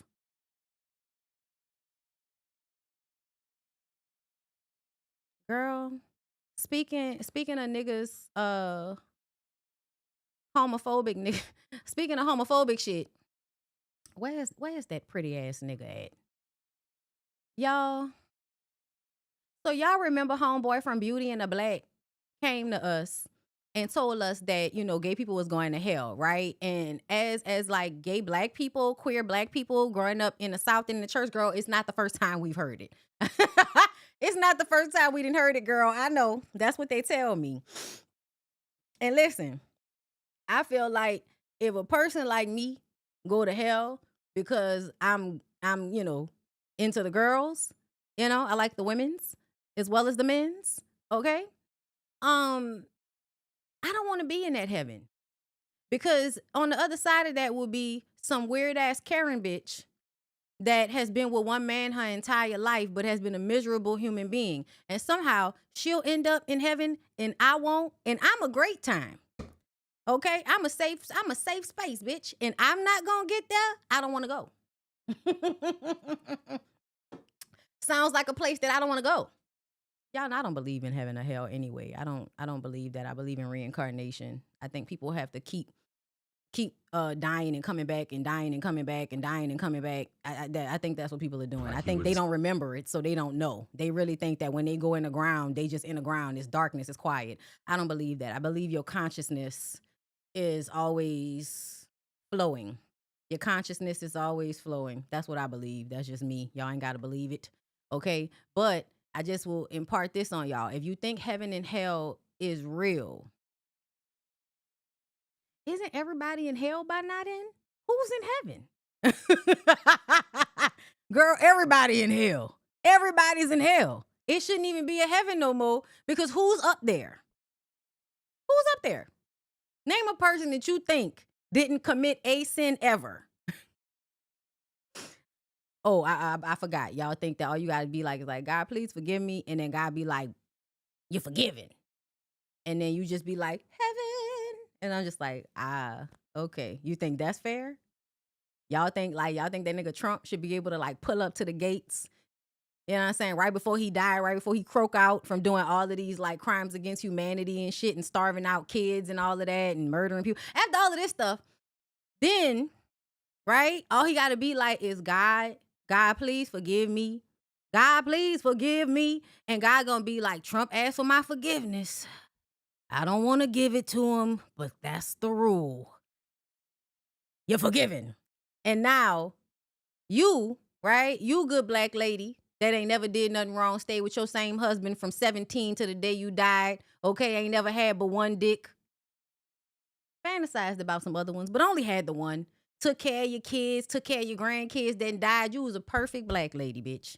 Okay? And you in heaven sitting next to Trump. Because right before he died, he said, hey, God, my bad. Y'all think that's right? I don't think that's how that should go. That feels so unnatural to me. What feels most natural is that this nigga will die and then come back into another body without any of the things that he got this time around. And then probably like maybe he'll be like born again as a rock or something. You know what I'm saying? Maybe he'll get born as some type of insect that gets squashed as soon as, you know, somebody sees him. You just never know. After they die, they might come back as a cricket that gets stepped on. Okay? Y'all, something terrible happened. I hate killing insects and shit. Like, just because we live in a place like the crickets and the geckos that be everywhere, girl. I don't like killing them. I just like to get them out the house. I don't like to kill them. They too big. If you too big, I feel like I shouldn't be killing you. That's just how I feel. Okay? I don't be worrying about ants that much, but I don't care about roaches because y'all creep me out. But outside of that, like anything else, I'm not really trying to kill. Okay? Just get out my space. All right? Y'all, the lizard was in the crease of my door. And we closed the door and smushed it and didn't know. We didn't know. We didn't know it was there. So when we opened the door and stand in the doorway, now you can see the dead motherfucker squished up there. It hurts my feelings. It hurt my feelings, y'all. I felt terrible. And the only thing that would make me feel better is in my mind, I hope that was some evil racist person or some fucked up individual that was reborn as the lizard that got squashed by my door. It's the only thing that gives me peace about that moment. Okay. Okay. Now y'all remember this nigga that's playing gay on a TV show. He playing, gay for pay. Send me to hell. Yes, God does love you, right? But he will burn you forever. He loves all his children. Whether you're an atheist, whether you curse him, whether you live in sin, whether you drunk, smoke weed, whether you do whatever, he still loves you, right? But he'll send you to hell because when you die, there's only two places, right? And if you live in sin on this earth, he's so holy, he's so grand beyond our imagination. You can't kick it with him in heaven. Not because, Mariah, Chavo got loose again. You got to time better. Like, he wouldn't send me to hell. Nigga questioning, what? We going to hell? I don't think you're. And so then. My God today. My God today, right? So y'all remember, right? And then he came back and he apologized. Let me find the apology. I wanted to remind us about what happened. What? Here you go. Here go the apology. Like, he wouldn't say. Okay, after looking back, right? After somebody who called me and was like, sir, fuck is you doing? Do you want to work or nah? Do you want to work or nah, nigga? It's giving you don't want no jobs. It's giving you don't want no jobs in this here Hollywood, okay? A whole bunch of gay motherfuckers in this here Hollywood, sir. Nobody's going to want to work with you. That's why Just Hilarious wasn't on Miss Pat TV. Because you can't be up here being transphobic on the BET Plus. You couldn't. They say they didn't want that. The people said they didn't want you transphobic. They didn't want you there. After looking back at what I said on my Instagram Live, I have taken the time to listen, really listen. through very different eyes and ears to understand why some people felt judged and dismissed. Right, because it's so hard to understand why damning somebody to hell will hurt their feelings. Like, girl, why are you upset that I'm telling you going to hell? You just gonna burn for forever. And I know I'm not God and I don't have a hell to put you in, but based on what them people say, girl, that's where you going. Right? Why you mad at me? I didn't even realize that was a bad thing to say. I understand now how my approach may have lacked the love, humility, and awareness that I believe God calls us to have. Since the resurfacing of that clip, some very smart people who care greatly about me have helped me truly understand how harmful my words were and the damage they could create. They shared their perspective with me and corrected me in love. They did not condemn me, but instead helped me gain greater insight and understanding. So showed you more love than you were showing, basically. They also made me aware of some horrible things that have happened in the past, including the suicide rates among gay teens, the stories of people like Tyler Clementi, and the 9-year-old boy Jamel Miles. They helped me better understand that in some parts of the world, people are still bullied. Some parts of the world, nigga, what? Being bullied every day, okay, for being gay or feminine or anything. Still being bullied, harmed, and even killed because they are gay. Hearing these stories helped me see more clearly why words can carry so much weight. Allow me to be very clear about my heart and intentions. Nothing I shared was meant to condemn or harm anyone. Telling somebody they're going to hell is a condemnation. Every human being deserves dignity, compassion, and most importantly, love. I don't agree with that. I don't agree that every human being deserves shit. Not like that. No, I don't believe that everybody deserves it. I think you have to be a person deserving of it. I don't think you just deserve it because you're a human being. The thing I think everybody's deserving of is like food and water and fucking shelter. I think everybody's deserving of what will help them continue to live. That's what I think. All that other shit, nah, you got to work for all of that emotional shit. I take full accountability for the fact that the damage done by my words outweighs the intent behind them. What was the intent? What was the intent? I truly regret that. Was you trying to like make us not be gay so we wouldn't go to hell? What was the point of that? I truly regret that my words cause pain, and I pray that you are able to see my heart in the midst of all this. My faith teaches me that God loves every single person deeply, and I want my life and my words to reflect that love. You know, this is given Jesus loves you, and I feel like Christians need to learn consent.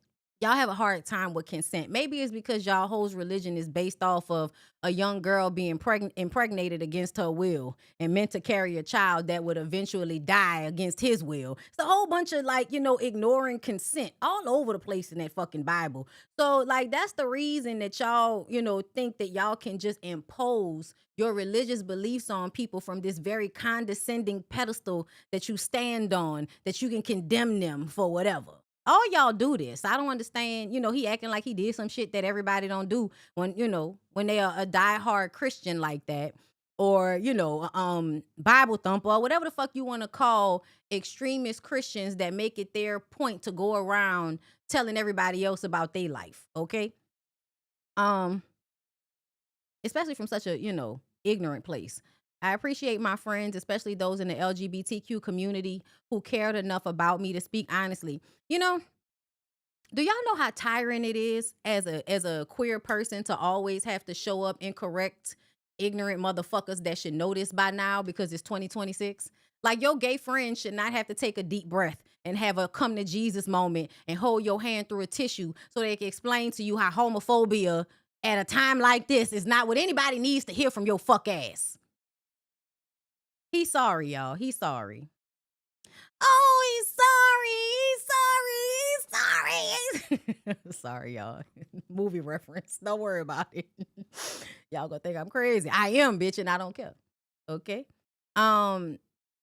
Let's see. Where do I want to go next?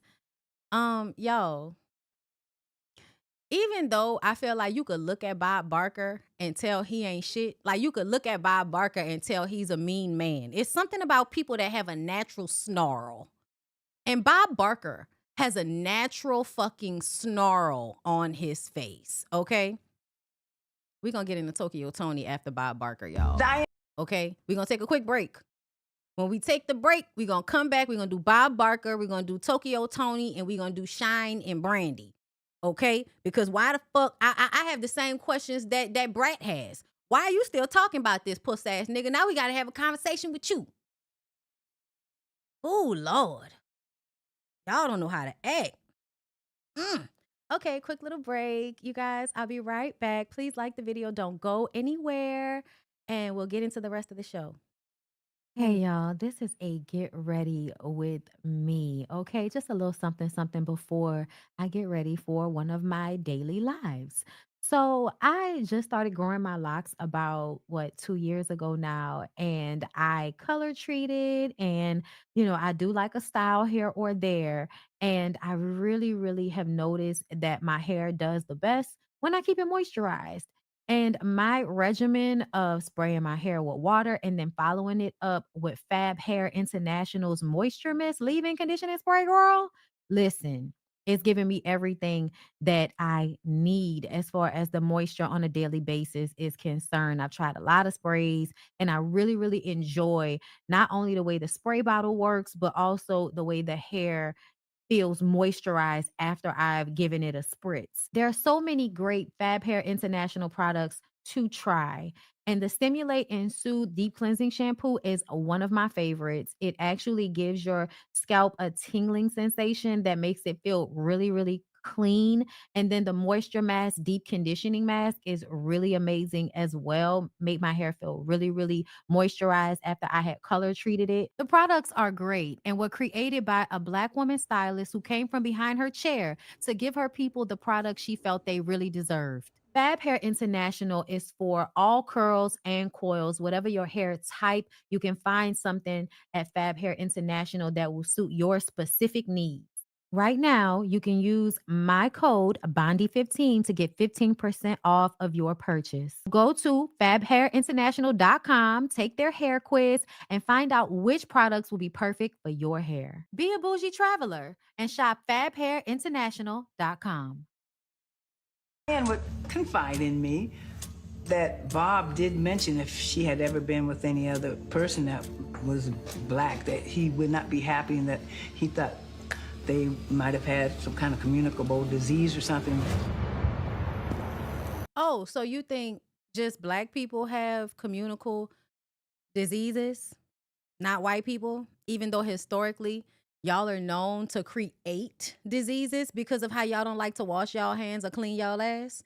No disrespect to the white people that do this, but I just hate when, there are like racist things against Black people that is a huge projection from white people. Like thinking that Black people are dirty. I remember when I was a kid, I already understood the racism, right? My parents were very like on me about, knowing we watch movies, read books. I knew how white people could sometimes perceive Black people, right? And when I found out about lice. I found out about lice in middle school. And because, at first I was like at an all Black school. When I went to the mixed school and found out about lice, I was like, wait, so the shit can't live in our hair, but it could live in their hair. And somehow they think that we're dirtier than them, but they can literally have creatures living on them in their hair. Yeah, girl, my head was gone about that one. I'm going to let Bob Barker continue to tell us how racist he is. But you should have always known that Bob Barker was racist. Look at his face. He had a racist face. And sure enough, when Bob found out about Diane having slept with Black men, he called her into his dressing room and they had the screaming fight of all time.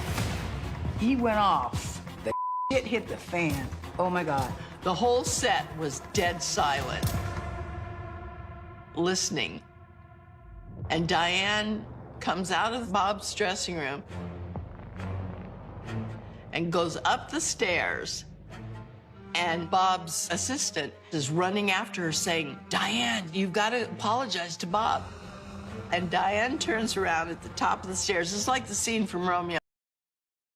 From what I understand, and I could be wrong, but from what I was taught was that it could get in your hair, but it can't live in your hair.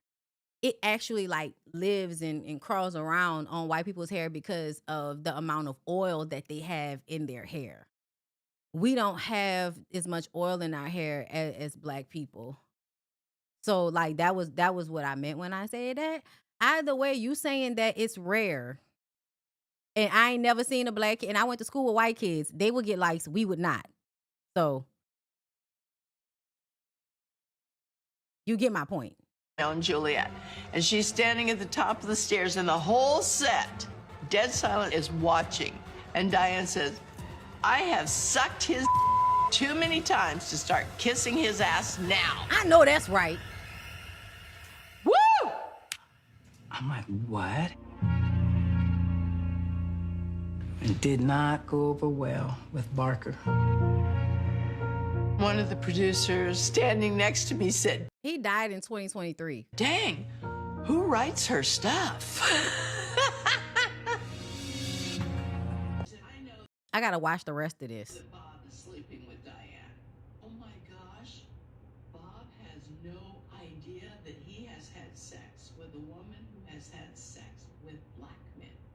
Bob has always said that black men are the most diseased people on earth. And then I started to hear His dick must be really small. His dick must be really, really small. That's the only thing I could think of as to why that would be like, you know what I'm saying? Because how this progresses. Oh, black people are dirty. Okay, so this progresses into you feeling like, I don't want to have sex with a woman if she's had sex with a black person. You don't want to have sex with a woman that's had sex with a black person because then she will be comparing your little dick to theirs. And in your mind, all of their cocks are huge. that they were only allowed to have 2 black contestants on the show at a time, and to let Barker know the race of the contestant that's about to come on down, they would have the letter B written on the card. He just didn't care to be that close to somebody that was not white. A black contestant may try to hug Bob Barker, and he would kind of shrink away from them.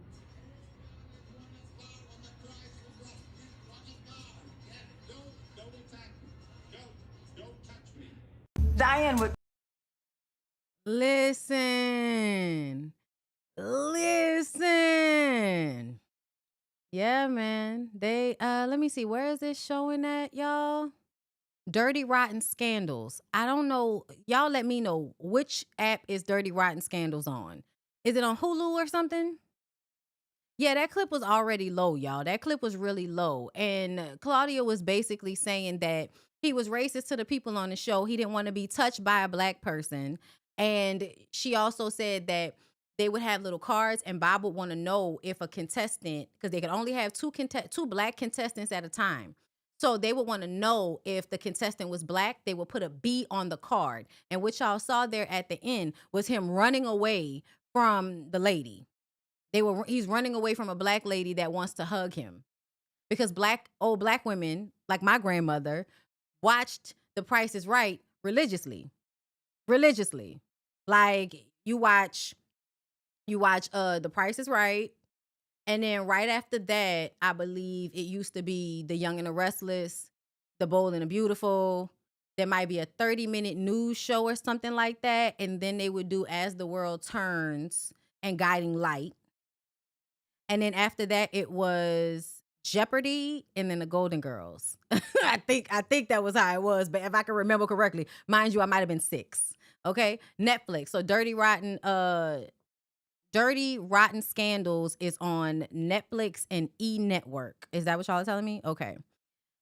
He should have been canceled before, but those NDAs made everyone afraid. Yeah, and also like, I hate when everybody acts like, oh, y'all only talk about the white men when they're dead. It's like, no, it's just that they had a lot of influence and power, and everything is breaking down now. So all of the things that people used to hold true to, like for black people, y'all, black people would think that a white person wasn't racist if their show had one black person on it. They would think that, oh, they must not be racist because there's one black person there. Not realizing that, no, there's a nigga there, and that nigga's being abused behind the scenes in order so that they can reach their quota, because they know that black people started to become not just culture, right? Not just like a part of culture, but also we spend dollars. And because we never really had communities of our own after they burnt all of them down and redlined us and did all of the shit that they did, in the 60s and the 70s, like around that time, they did a whole bunch of shit to make sure that any type of come up and stab black people during Reconstruction, killing all of the little black towns. After slavery, black people was going all over the place, creating towns without white people living just fine. And here comes some white person. Oh, hi, y'all. Now everything blown up. Not some white lady then got raped allegedly. Not a whole town dead and shit like that. Yeah. But after all of that, it was like if you saw a white person around a black person, the black person movie, you would automatically assume that they was a good type of white. And that was most of what black people deal with is trying to find the good type of white. You don't realize you're doing the same shit with niggas, with men, but you know. We have these conversations on my channel, okay? It's just, it is what it is. We're going to talk about the things, girl. But yeah, let's go ahead and move on from there. Bob Barker ain't shit. I won't watch the rest of that. Speaking of people who ain't shit, Tokyo Tony, bring your crackhead ass to the front. I really don't like this lady. Ever so often, like every couple of months, Tokyo Tony gets on the internet and says some of the worst shit that you could ever say about your daughter. In real life, I feel like we all know mamas like Tokyo Tony. We all know them. Okay, and for some reason, they always live longer than good people. Evil never dies for some reason. Okay, but here we go. I'm so fucking mad. If she walked in that door, I would Marvin Gaye that bitch. I would Marvin Gaye her. So, if y'all don't know the story of Marvin Gaye was on drugs. Marvin Gaye went to his parents' house, got into a fight with his dad, and his dad shot him and killed him. His dad was also a fucking weirdo and abusive. So everybody would act like, oh, it was because Marvin was high or Marvin was on drugs. No, his daddy always wanted to kill him. His daddy was always abusive. His daddy was always jealous of him. And because Marvin had a softness to him, the dad being queer and not really being accepting of it. He's queer, but he's not accepting of it. So he's beating the softness out of Marvin as a child. He's also abusing Marvin's mom, okay? And then, you know, this conversation now, like in the gay community is like, no, they're not gay. Like, you know, saying, stop just trying to call everybody gay because they're abusive. No, they're abusive men. Yes, they're abusive men, but the reason why a lot of these niggas are abusive has a lot to do with the suppression of who they would want to be if they did not feel fear around it. Because they are so scared to be who they want to be, I feel like, internalize it and then turn it into violence against other people, but specifically against the people they feel like can do the things they wish they can do, like women, right? Y'all mean, you know, like I feel like not even just gay men or not even just closeted or men suppressing sexuality, but men in general have been, I think, groomed in this system to be very jealous of women. And the reason why is because women are able to express themselves in more ways. Y'all call everything a nigga do feminine. The niggas can't smoke hookah. The niggas can't eat ice cream. They can't eat bananas without cutting it up. They can't wear nail polish. They can't wear too much jewelry. They can't eat certain foods. They can't do nothing. You know, they can't like little cute, pretty drinks and all of that type of shit. Like, y'all put men, especially black men and black boys specifically, put them in these boxes, hyperfixated on making sure they're not feminine and they're not gay. Like, and then you create monsters. You know what I'm saying? But Tokyo Tony is, to me, how she looks to me, and I don't know, but how she looks to me is a woman that didn't want her child when she had her. She did not want Chyna. She didn't want Angela. But she had Angela, I'm sure, out of some religious fear of abortion. She has Angela, or maybe to keep a man. Who knows? It can be both or either. Keeps Angela, wants to be free. Y'all see all of the old pictures of her out here acting like a fucking thought, right? So you out in the world acting like you don't have a child to take care of. Your child becomes a person that makes you feel bad about who you are. You grow resentful of Angela because Angela is looking for a mom. You can't be a mom and you're mad at her because she makes you feel terrible about how you can't show up correctly for her. So that builds over the years, right? Then Angela becomes famous. You thought she was going to be a stripper hoe just like you. You thought she was going to be in the motels just like you. But Angela becomes Black Chyna. And then when Angela becomes Black Chyna, now she has reached something that you never thought she could, things you would only have hoped for. So now you're really mad. Now you're really mad. Because now this person that you resent for taking something, a life that you would have wanted away from you, even though that was your decision to have her, I feel like you then turned around and now you're angry at her because she has a life that you would have wanted and that you didn't get to have because you had her. And I'm sure she tells herself all the time that if it was me, I would do it better. If it was me, I would have did this. If it was me, I would have did that. Girl, nobody gives a fuck. It's not you. It's not you. And you need to deal with that. So to me, every time she comes to the internet screaming about Chyna, it's usually because she's called Chyna asking Chyna for money and Chyna said no. Or just because she might be tweaking, sitting up there thinking, because people like this, people with narcissistic personalities, they come up with ways to blame other people for whatever's going on in their life. So if you upset because you struggling right now and you need some money and you can't get it, now instead of being mad at yourself for the life that you're living, you get mad at your daughter because she's not available to you because you're abusive towards her. Yeah, girl, I know people like this. I know people like this in varying forms. In varying forms, I've dealt with these types of people. And it always, I think, truly comes from envy. Envy. And yes, Black Chyna must have an intense amount of trauma.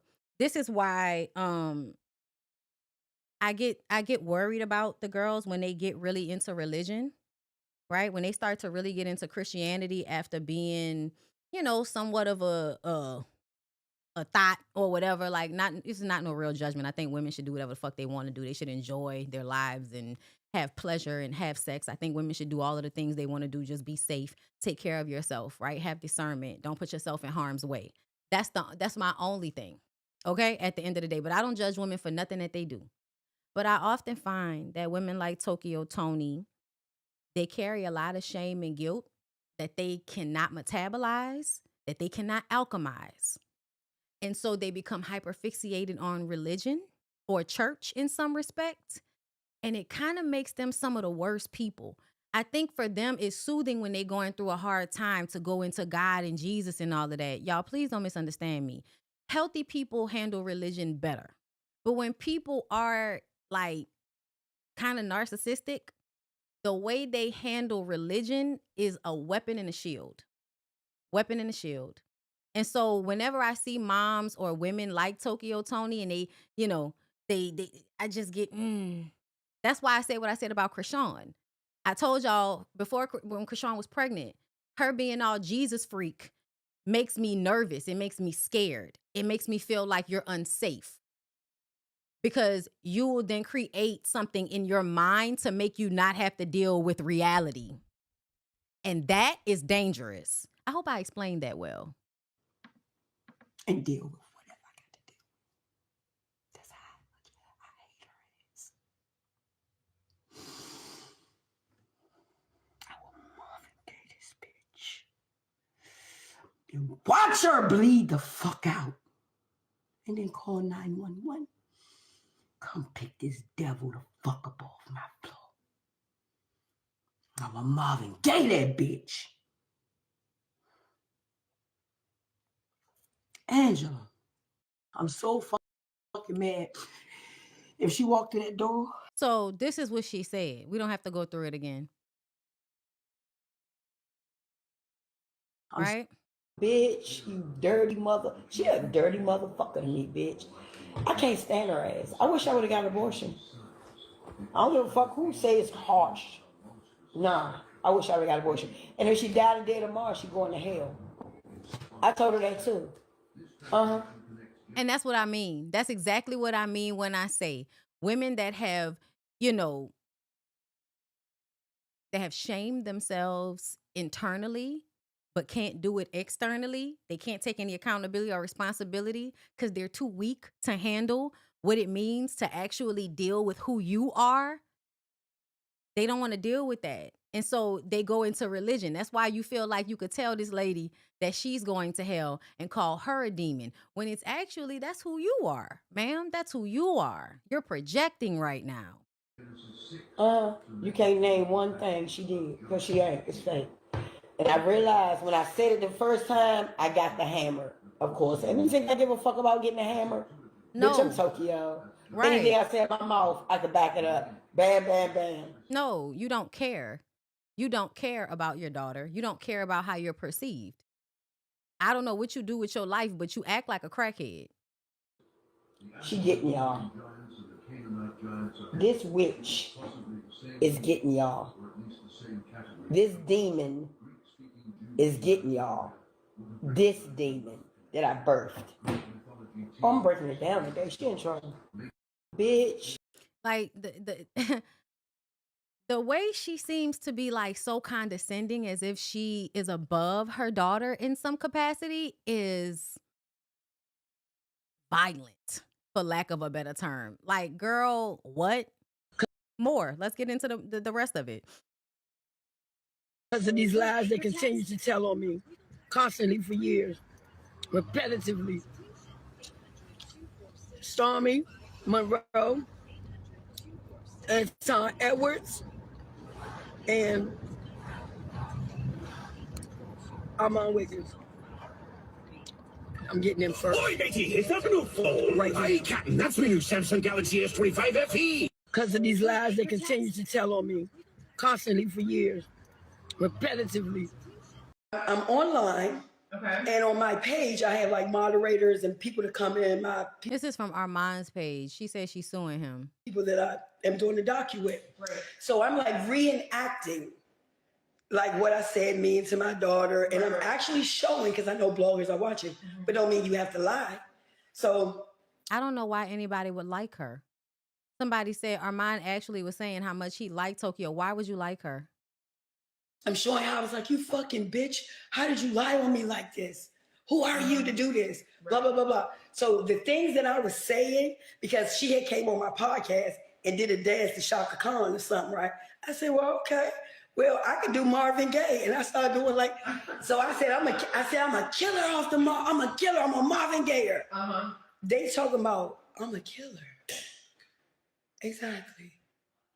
Who the fuck says that? About your daughter? Exactly. And we're not even beef. Even though I'm talking to her, it's no confrontation. There's nothing online saying that we did anything, no beef. Right. And this is consistent. I'm online. Okay. And on my page, I have like moderators and people to come in, my people that I am doing the docu with. Right. So I'm like reenacting like what I said mean to my daughter. And I'm actually showing, because I know bloggers are. Y'all bloggers really need to stop. I have Curtains Closed podcast. That's what I was showing you. That we're doing today. I'm trying to figure this out because she was on it. Dancing to Shaka Khan. Last night we played Shaka Khan. So now she's acting like they were dancing. She was on a podcast, and the Marvin Gaye thing was not actually saying she wanted to kill her daughter, but that she wanted to dance like Marvin Gaye. And I said, I'm going to play Marvin Gaye. I'm going to Marvin Gaye her ass. So make me understand what the fuck you talking about. You know exactly what we're talking about, you gaslighting psycho ass bitch. When I show you this, when I'm done with this docu, I'm going to sue every last one of you motherfuckers. Y'all bloggers really. I'm so fucking mad. If she walked through that door, I will Marvin Gaye that bitch. Yeah. So say it again for us. Say it again. I'm online. Say it again for us. And on my page, I have like moderators and people to come in, my people that I am doing the docu with. Right. So I'm like reenacting like what I said mean to my daughter. And I'm actually showing, because I know bloggers are watching, but don't mean you have to lie. So I'm showing how I was like, you fucking bitch. How did you lie on me like this? Who are you to do this? Blah, blah, blah, blah. So the things that I was saying, because she had came on my podcast and did a dance to Shaka Khan or something, right? I said, well, okay. Well, I could do Marvin Gaye. And I started doing like, so I said, I'm a killer off the I'm a killer. I'm a Marvin Gayer. They talking about, I'm a killer. Exactly. Who the fuck says that? I'm so fucking mad. If she walked in that door, I would Marvin Gaye that bitch. I would Marvin Gaye her and deal with whatever I got to do. That's how much I hate her ass. Oh. What else? What else? What else you say? This bitch. And watch her bleed the fuck out. So what happened was you saw the comments and probably people who you like were in the comments talking about how disgusting and trash you are. And I think it upset you. It might have hurt your little feelings. Caller, you're on the line. And so you decided to come out with that lie. Now, this is the podcast. I didn't watch this part, but I'm like, girl. Groupie ass, nothing in line. Hi, Chyna. My mom calls me Reds. So what that point did you get a nickname if I'm never around? Good, I heard you like about to turn up. I hate that name. We just I fucking hate her. I think it's a second delay. Listen, we heard that you have a new line out. Record that. Send it to her. I hate you, bitch. I hope God take your ass out of here, you fucking demonic ass, disrespectful, lying ass bitch on your motherfucking parents. Yes, people always. Bitch. Caller, you're on the line. Groupie ass, nothing in line. Hi, Chyna. Yeah, I'm not sure when Black Chyna called somewhere and said something because I ain't hear the lady say nothing before you started calling her a lying ass bitch. So I'm not even sure whatever the fuck she talking about. But you still was talking about killing that lady. I don't know what you, I don't know who you trying to lie to and who you think is confused, ma'am. We are not confused. We are not confused. Black Chyna don't need to deal with that lady at all. When I say I would have her blocked, that's probably what it is. You probably blocked on everything. I think, and this is what I wonder. This was on her podcast. This was on a podcast, right? But she's framing it like she wasn't angry with her, and she was. It's just very confusing because I'm not sure what that podcast clip is supposed to mean because you're still screaming and hollering about how you fucking hate her. Why are you acting like it was a dance? What are you talking about? Y'all were dancing. What are you talking about? Like, it doesn't make any sense. No contact. Your mom is a piece of shit. But see, this is why I worry about when people go deep into Christianity like Angela has. Because Christianity teaches you to continue to forgive people who abuse you. Okay, yes, I am using the Canada dating coach hand movements because they tickle me. Okay? This lady is crazy. This lady don't mean you no well. I don't care that she's your mama. Just because she is the way you got here does not mean she is the type of mother that she should be to you in order for you to respect her as a mother. She is an egg donor. See her as such. No contact. Restraining order. All of this shit she said online alone is enough to get a restraining order. Get a restraining order. That demon need to be where it's at until it die. Like, you don't need, girl, enough. Enough is enough. Enough is enough. Enough is enough. And I'm sure it's far enough. I feel like it's been enough since you was a child. I couldn't imagine having that lady as a motherfucking mama. Can you imagine having Tokyo Tony as your mama when you're like 6, 7, 8, 9, 10, 11? A woman looking at you and talking to you crazy and cursing you out and telling you ain't shit.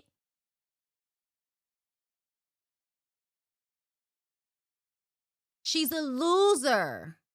And we don't deal with losers. That's why you block, restraining order, no contact, because we don't argue with losers. That's why it's so, child, I'm glad that the chat was cute today because y'all saw where I was at the last time we did a live. The last time we was in a live, I wasn't arguing with nobody. I was just blocking. I don't even know if y'all was noticing it. Bitch, ban. Say something else, lick. Ban. Say something else. Ban. Go make another page and come back so you can make me feel special. Go ahead, bitch. But essentially, how I feel about Tokyo Tony, where's my shit at? I don't give a fuck what you ask. Man, come on. You know, that's what you want to do. That's what you want to do. But you know you can't do that because what you learn about chaos demons is that chaos demons actually do the fucked up shit that they do so that you will respond in like. And when you fall into their manipulation and you know, you respond in a chaotic, aggressive, angry way without really thinking about what you're going to do first, that's how they catch you up. That's how they catch you up. Okay? So y'all be cool out there. Y'all have a good weekend. I hope y'all enjoyed the show today. Let me read y'all super chats.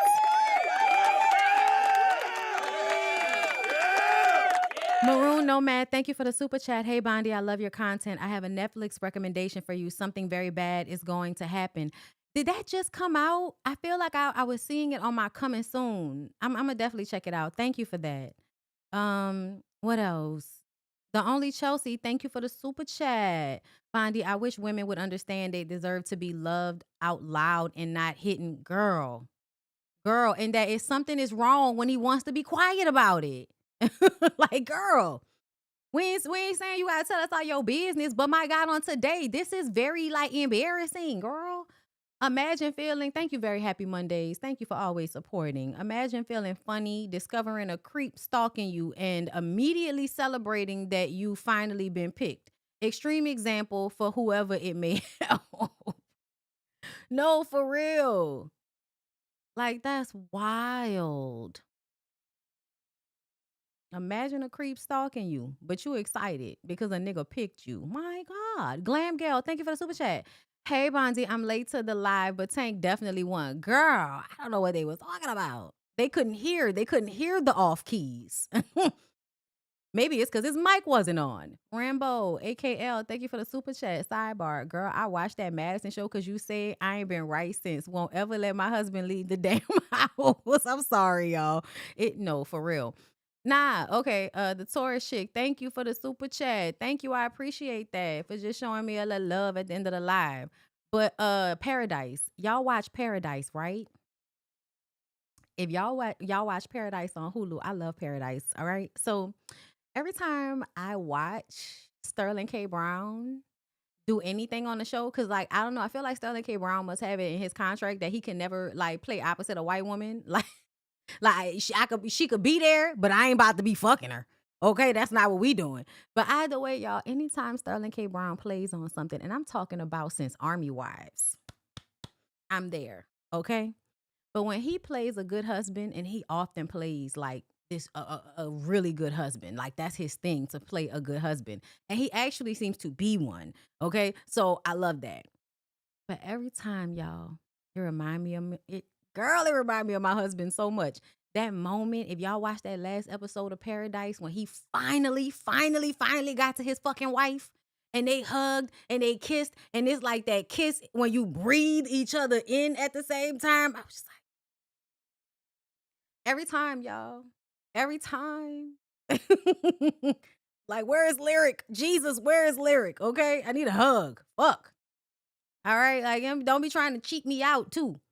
Okay? Trying to make the hug short and shit. Nah, I know your back hurt because I'm short. I don't give a fuck.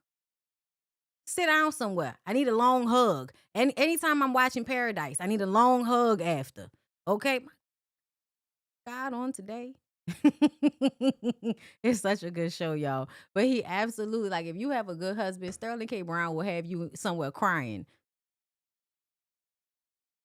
They are hard to find. They are very hard to find.